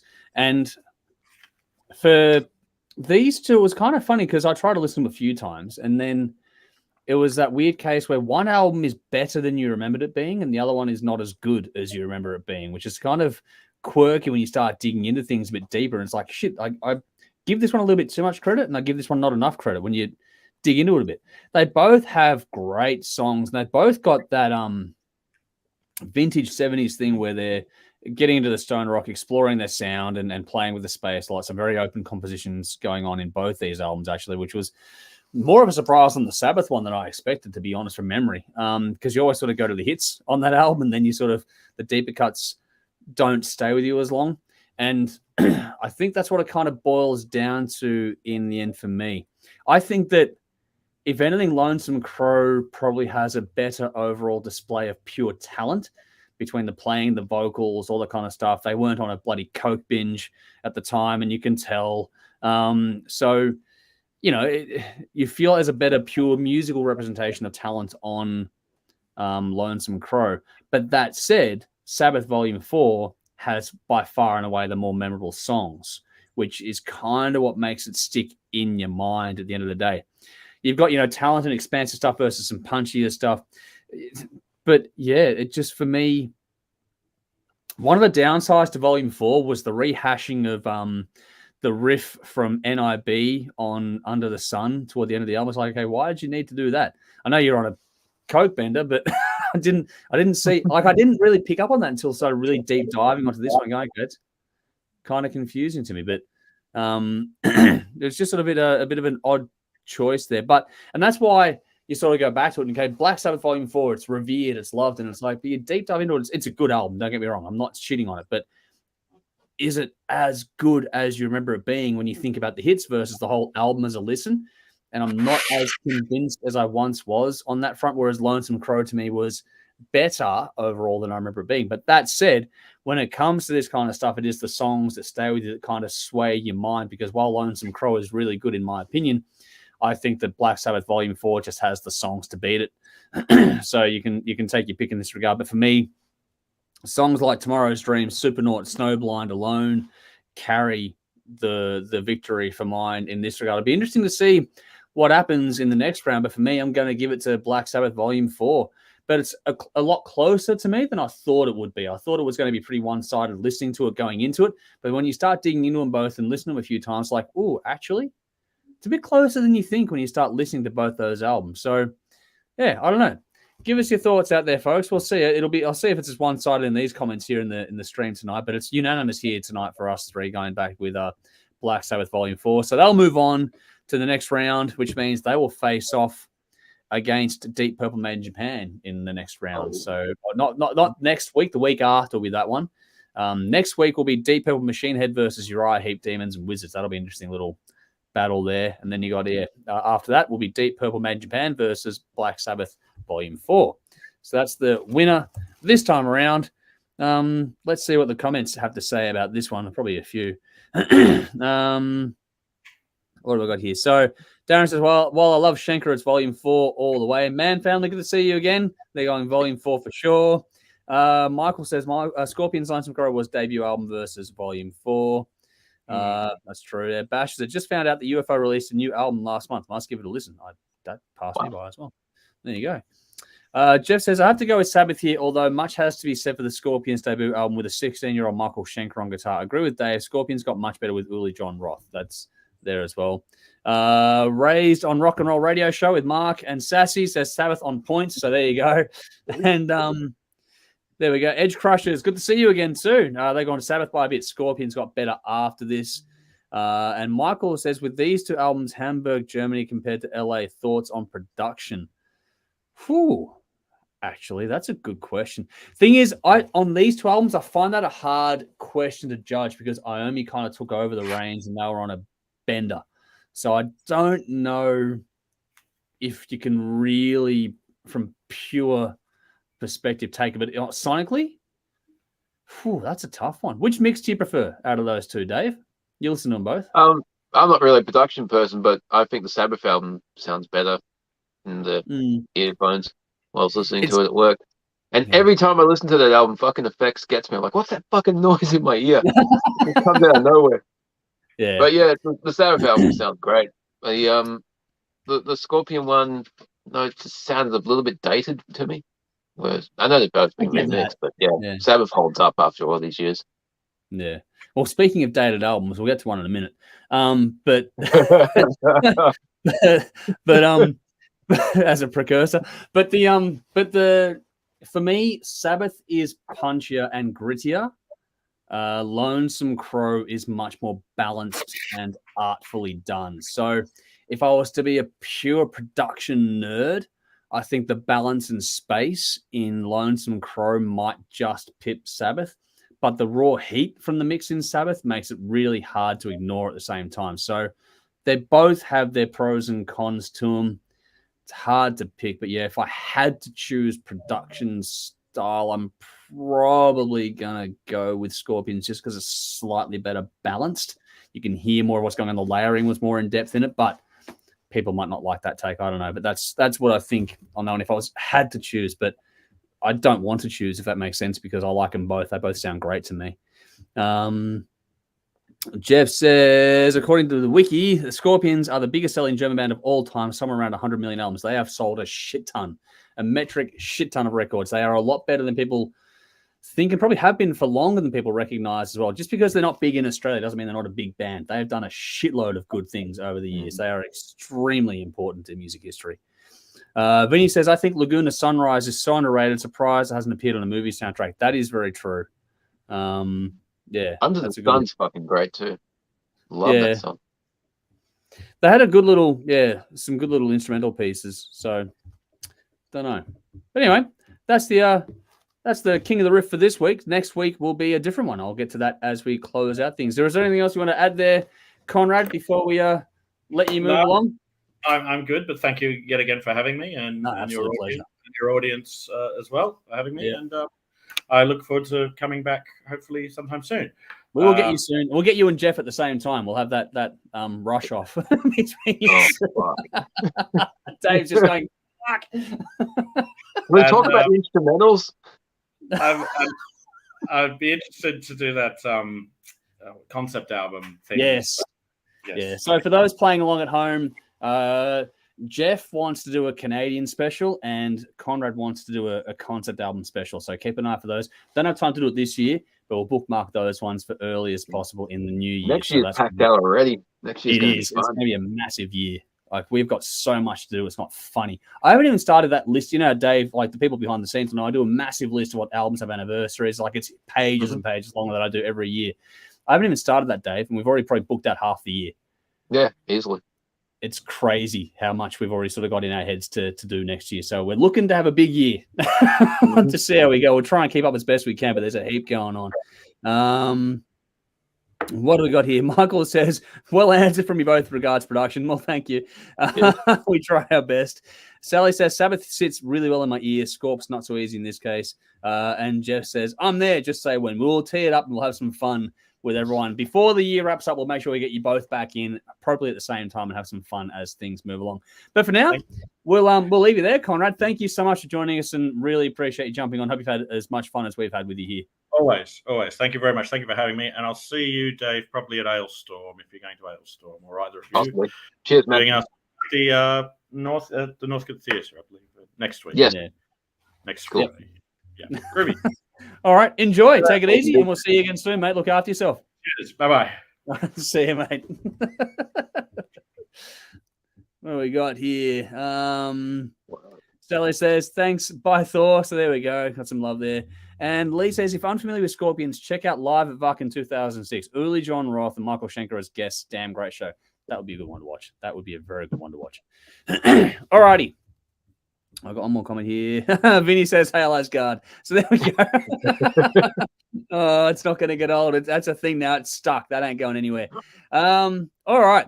So final thing for tonight is to do our Patreon choice classic album review. So for that, we're going to give you a link in the comments. It's also in the episode description. This is for TNT. It took me a while to find this clip for Lionheart. I'm not sure, quote unquote, how it's a live one, I think, from memory. But yeah, I found a clip for Lionheart. So this is TNT with Lionheart. That is the description. That is the reference track, I should say, for this one. And that comes from the album TNT with Realized Fantasies. 10 tracks for 50 minutes. The fifth studio album from the Norwegian band, released June 1992 via Atlantic Records. Produced by Rick Wake at Cove City Sound Studios in Long Island, New York. Rain was the lead single for the album, and the only charting info I could find was at peak number 5 in Norway, number 44 in Sweden. The album is celebrating its 30th anniversary this year. It's this week's Patreon Choice Classic Album Review. If you want to get involved in these ones, no matter what tier you decide to join up to, it can be as little as a couple of bucks a month. You get to vote on these ones. So go and hit the link in the episode description to find out more on that. But for now, let's get stuck into this Patreon Choice Classic Album Review. And Dave, go to you first. Okay. I think I've heard of this band before, but I know nothing about them. You have. And learning that they're from Norway is really blowing my mind. No pun intended, with all the black metal bands blowing their minds over there. This is like a little fluffy dog in amongst all these fucking you know what this evil... is? You know the meme where they've got the dog with the black and white face? Yeah. They don't know I'm a dog. It's like mixing with all these black metal people. Yeah, I don't know how this band came out of Norway. It's okay. It's everything you would expect from a band like this in the early 90s, just before everything changed and went grunge.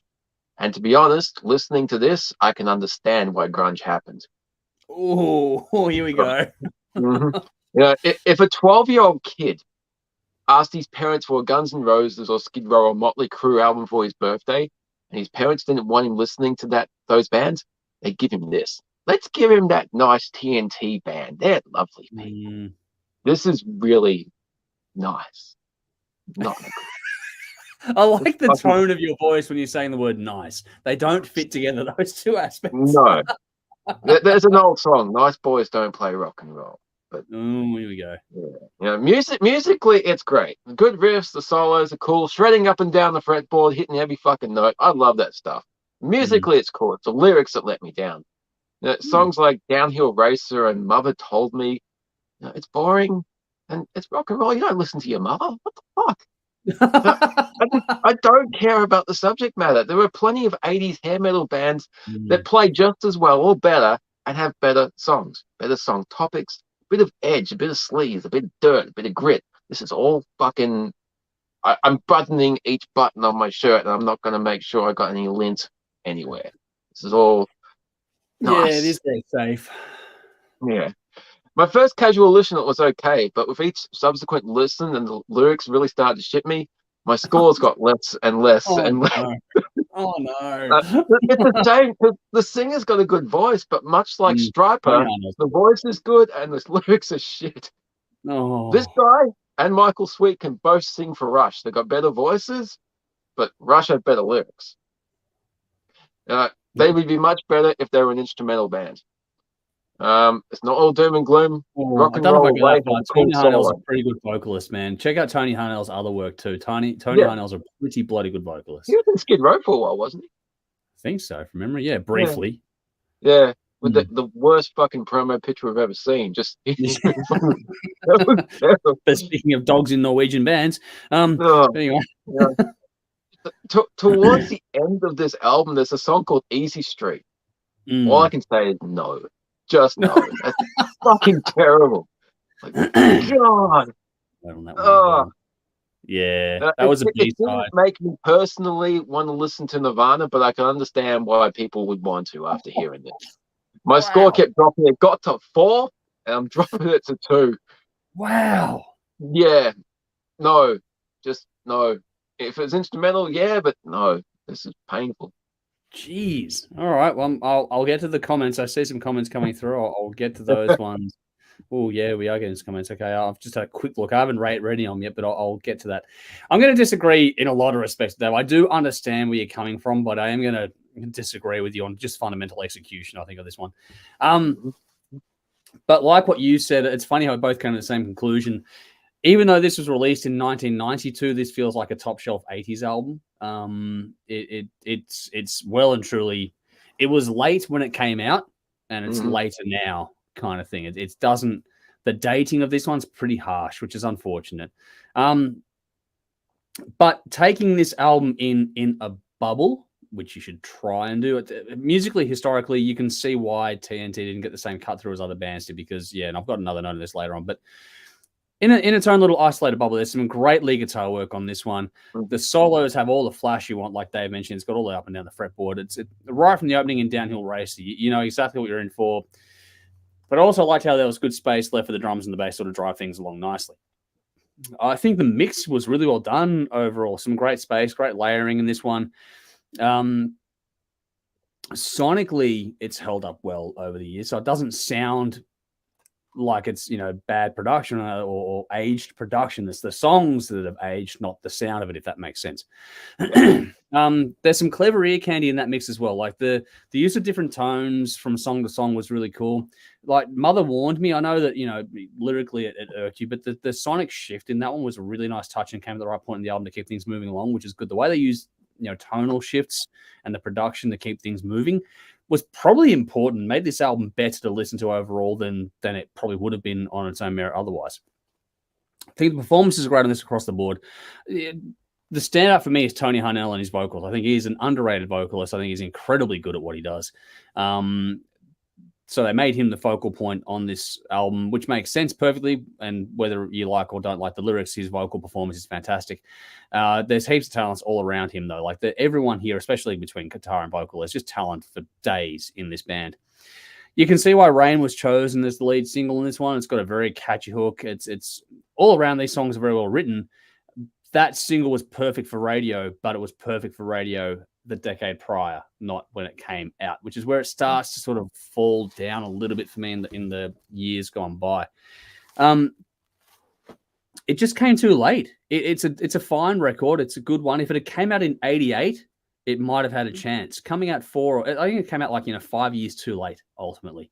87 might have had a better chance. 92 was just too much. Yeah. It's a post Appetite for Destruction, post Black Album world. Like and I know that, Europe can have its own little bubble, but just in the historical context, when you've listened to as many albums as we have over the years, especially when it comes to covering the different genres we've done, like Europe actually, managed to smoke it in years after their big hits and that. And their albums were better than people give them credit for, whereas this one just felt about right. It's a good, solid album from top to bottom, but it doesn't quite do enough to go, wow, that was cool. Like, you listen to it a few times and you sit there and go, okay, well, which song jumped out and grabbed your attention? It needed that moment where you go, oh, hang on. you get individual moments here that grab your attention, but nothing that goes, fuck, that was great. Let me hear that whole song again. While everything is good, you don't get that moment. And when we're talking about a field that's so cluttered, it's got to do something like that to jump out, get your attention, and keep it. It's a struggle because I've listened to this one a good half dozen times, and I'm still trying to really think of those standout hook moments, or the ones that go, okay, that's the song on this that just sold me on the album. It's good. It's well executed, mixed well. The songs are well written, performed, all kind of stuff. But it's just solid. There's none of that. Oh fuck! Wow, you're missing that, and that needed that, especially in 1992. Which means a bit of a shame because I enjoy what I've done. If you like anything from the Screaming Jets to Extreme, you're going to find something on this record that's really going to grab your attention. But at the same time, I can think of songs from both those bands that come to mind a lot faster than anything on this album in particular.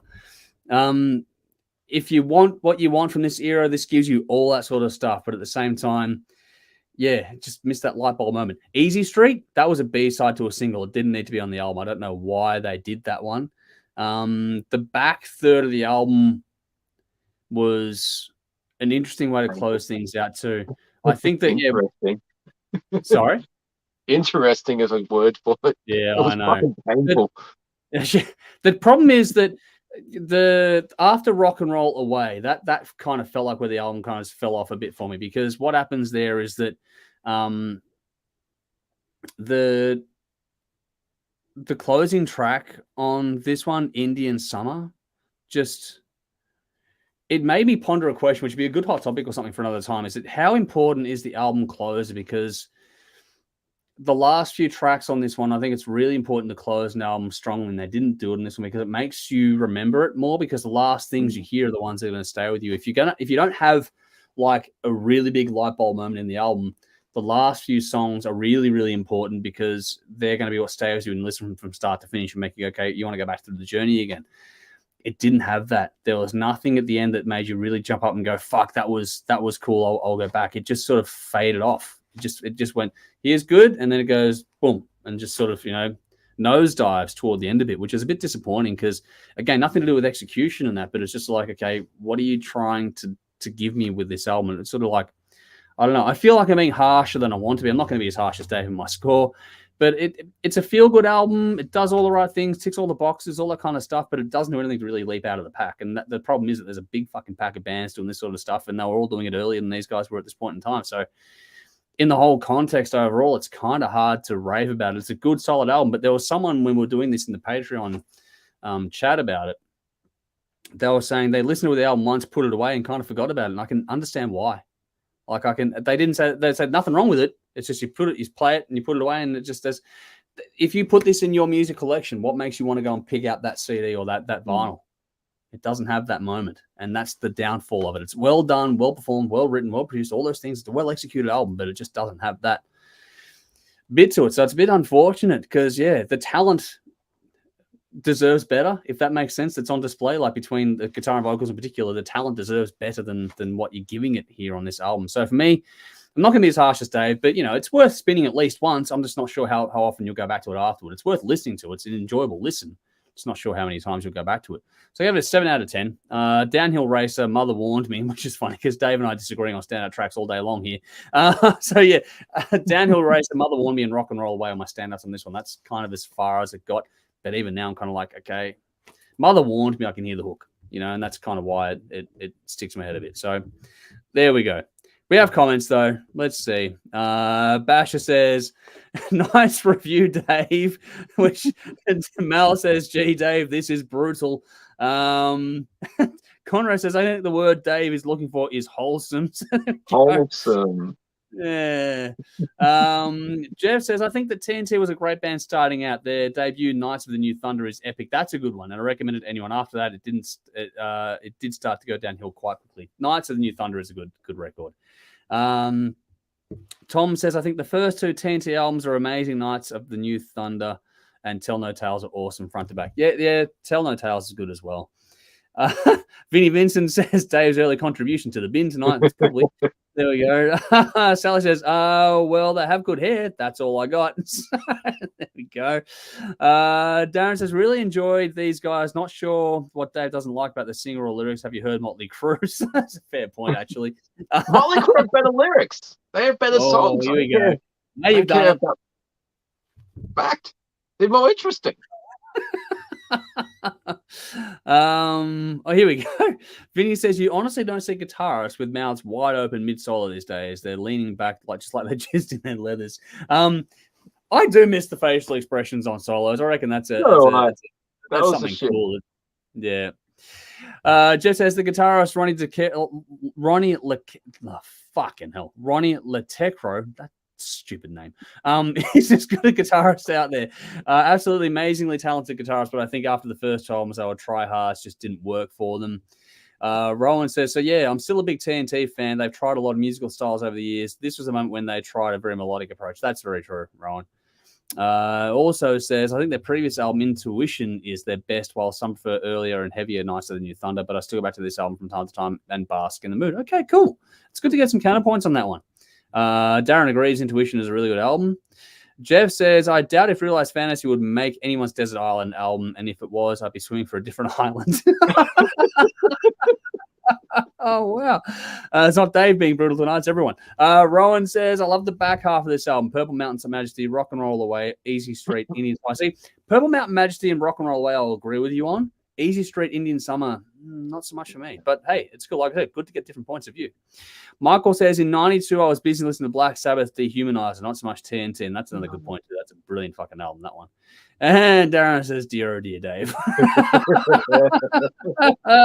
Going back to the Motley Crue versus TNT but mini battle. Actually, that'd be an interesting little concept. Let's not. Fuck. Anyway, that's what we've got scheduled for tonight. So we'll get to a bin in a second. Before we do, a quick thank you to some fantastic supporters of ours. So on a Patreon page, TC, Sonia, Lee, Bell, Conrad, Jeff, Jason, Brendan, 6M19, Marty, Sam, Trash, Carolyn, Gwyneth, Andrew, Daniel, Man Family, Adam, Darren, and Vinny. Thank you so much for your support over on Patreon. If you want to join in the crew there, then just check out the link in the description of the episode there. Along with all that sort of stuff, all of our links are there. So find us, follow us, like, share, subscribe, all the things. If you've got people that you know that might be interested in checking us out, then spread the word. Always helps to get those things out there. And check out our fantastic sponsors too. Their descriptions or their info, just like ours, is in the episode description. So whether you're watching live or tuning in later on or listening to the audio on the audio platforms, thank you for joining us tonight. Check out our description, our info, and the info for our sponsors. So a big thank you, a big Thank you to Squid Ink Screenprinting, Alt-Cvlt Rockstar Finance. Their support is invaluable to us. So yeah, just give them a like. That'd be greatly appreciated by them and by us as well. Like I was saying, next week we'll be doing Deep Purple, Machine Head versus Uriah Heep, Demons and Wizards, and that's actually probably a nice stylistically closer kind of a battle than we've had so far. The Patreon choice album for next week is Symphony X with the Odyssey, celebrating its 20th anniversary. I'm pretty sure that'll go better than this one tonight.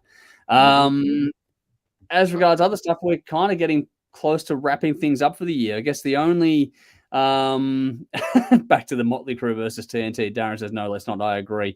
But no, we're pretty much starting to get things wrapped up for the year. We have one big sort of hurrah left, or two actually. We've got one more TV thing to film for this year, and then we have a Wasp discography dive. We're going to film and release that soon, and we'll also have our top 10s for the year. So there's a couple of big online sides of things. So a couple of other things I've got in the can that I've got to release yet as well. So there's a lot coming up. I've just got to get through this TV block first, which is always the hard part. So get those votes in on the previous post. Well, I've seen some other comments coming through on the different platforms tonight, which has been good. So keep those votes coming in. I'll keep collating them, and we'll see what happens with that over the next few weeks. And yeah, we're pretty much right in the thick of things now for the end of the year. So that's where we're at, and then we'll go and reboot and hit next year hard because, like we've said, we've already mapped out a great big chunk of it. So that's where we're at with things. Darren says, "Great show, guys. Have a good one. Thank you for joining us. Hopefully you've enjoyed it. Oh, I'm glad you have enjoyed it. But without any further ado, Dave, it's time for it. Let's get to the bin for this week. And what have you got?"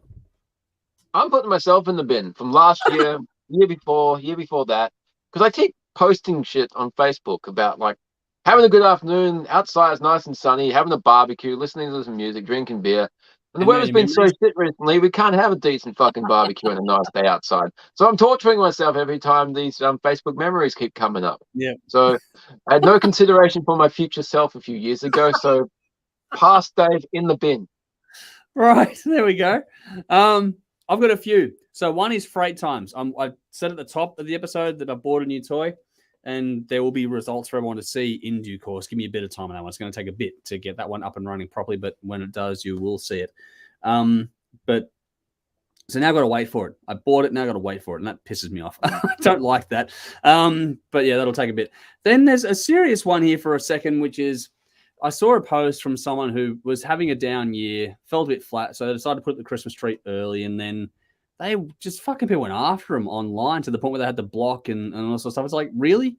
You're having to go at people and to the point where they got to block you because of a Christmas tree on their online account? Seriously, the night I saw that, I drove out to get dinner and I drove past a house that had 2 fucking Christmas trees up in it. I don't see you going knocking on their door. Just don't. If people are doing what it takes to make them happy, leave them be. It's not that hard just to scroll on and just fucking leave it alone. If people are happy, good. Shit on the ones that are doing dumb things, not the people that are just trying to make themselves feel better about the day. But for a fun bin to wrap this up, I'm not going to get too morose on things. The fun one tonight is I wish I could capture this shit and release it, the footage of what I'm talking about now, because at about 5:36 this morning, because I feed the dogs about 5:30. If it gets after 5:30, they get a bit antsy. So Nala, the old girl that we've got, for those not following along, got 2 Great Danes, and they're both very different in personalities. Nala is the old girl. She's about 12 years old. Caesar's a little bit younger, but he's about 8 years old. And Caesar, they're both rescue dogs. Caesar has a bit of a stress issue, so we have a crate for him that's got a blanket on, and he goes, sleeps in there. It's like a little den for him where he can just go and chill out for a while and have his own space.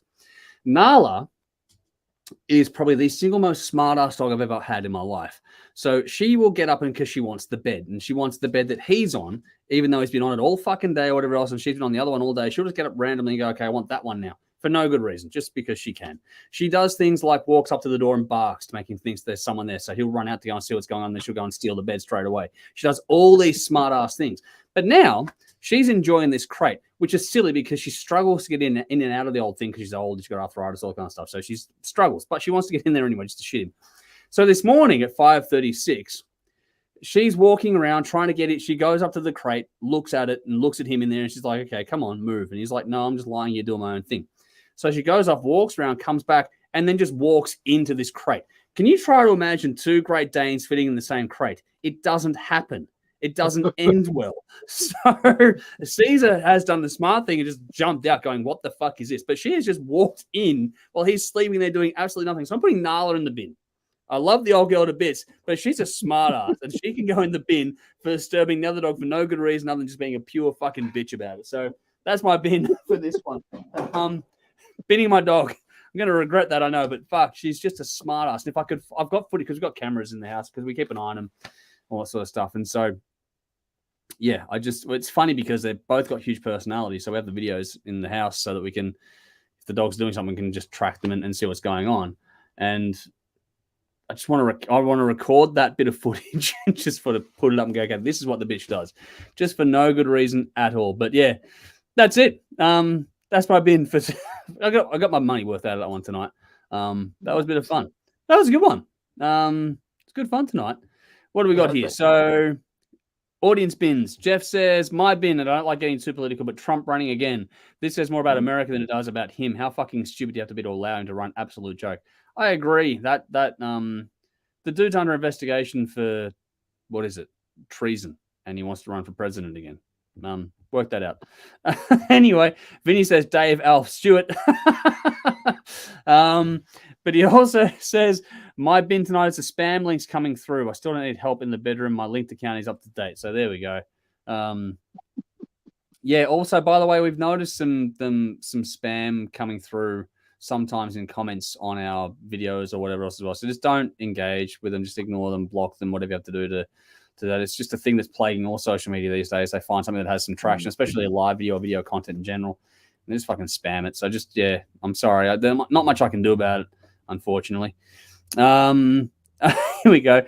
Rowan says, I was going to put TNT reviewer Dave in the bin, but he put himself in the bin. Does bin time stacks?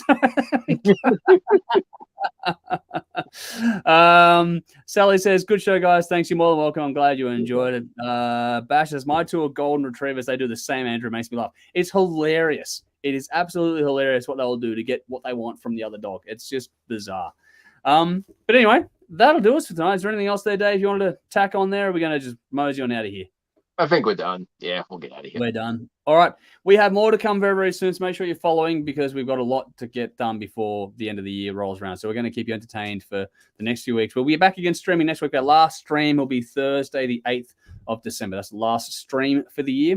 We'll have some other content be coming before and after that as well. So we're not stopping. We're still going to be streaming every week on Thursday nights until the 8th of December. And then we're going to call that for the year and come back early Jan.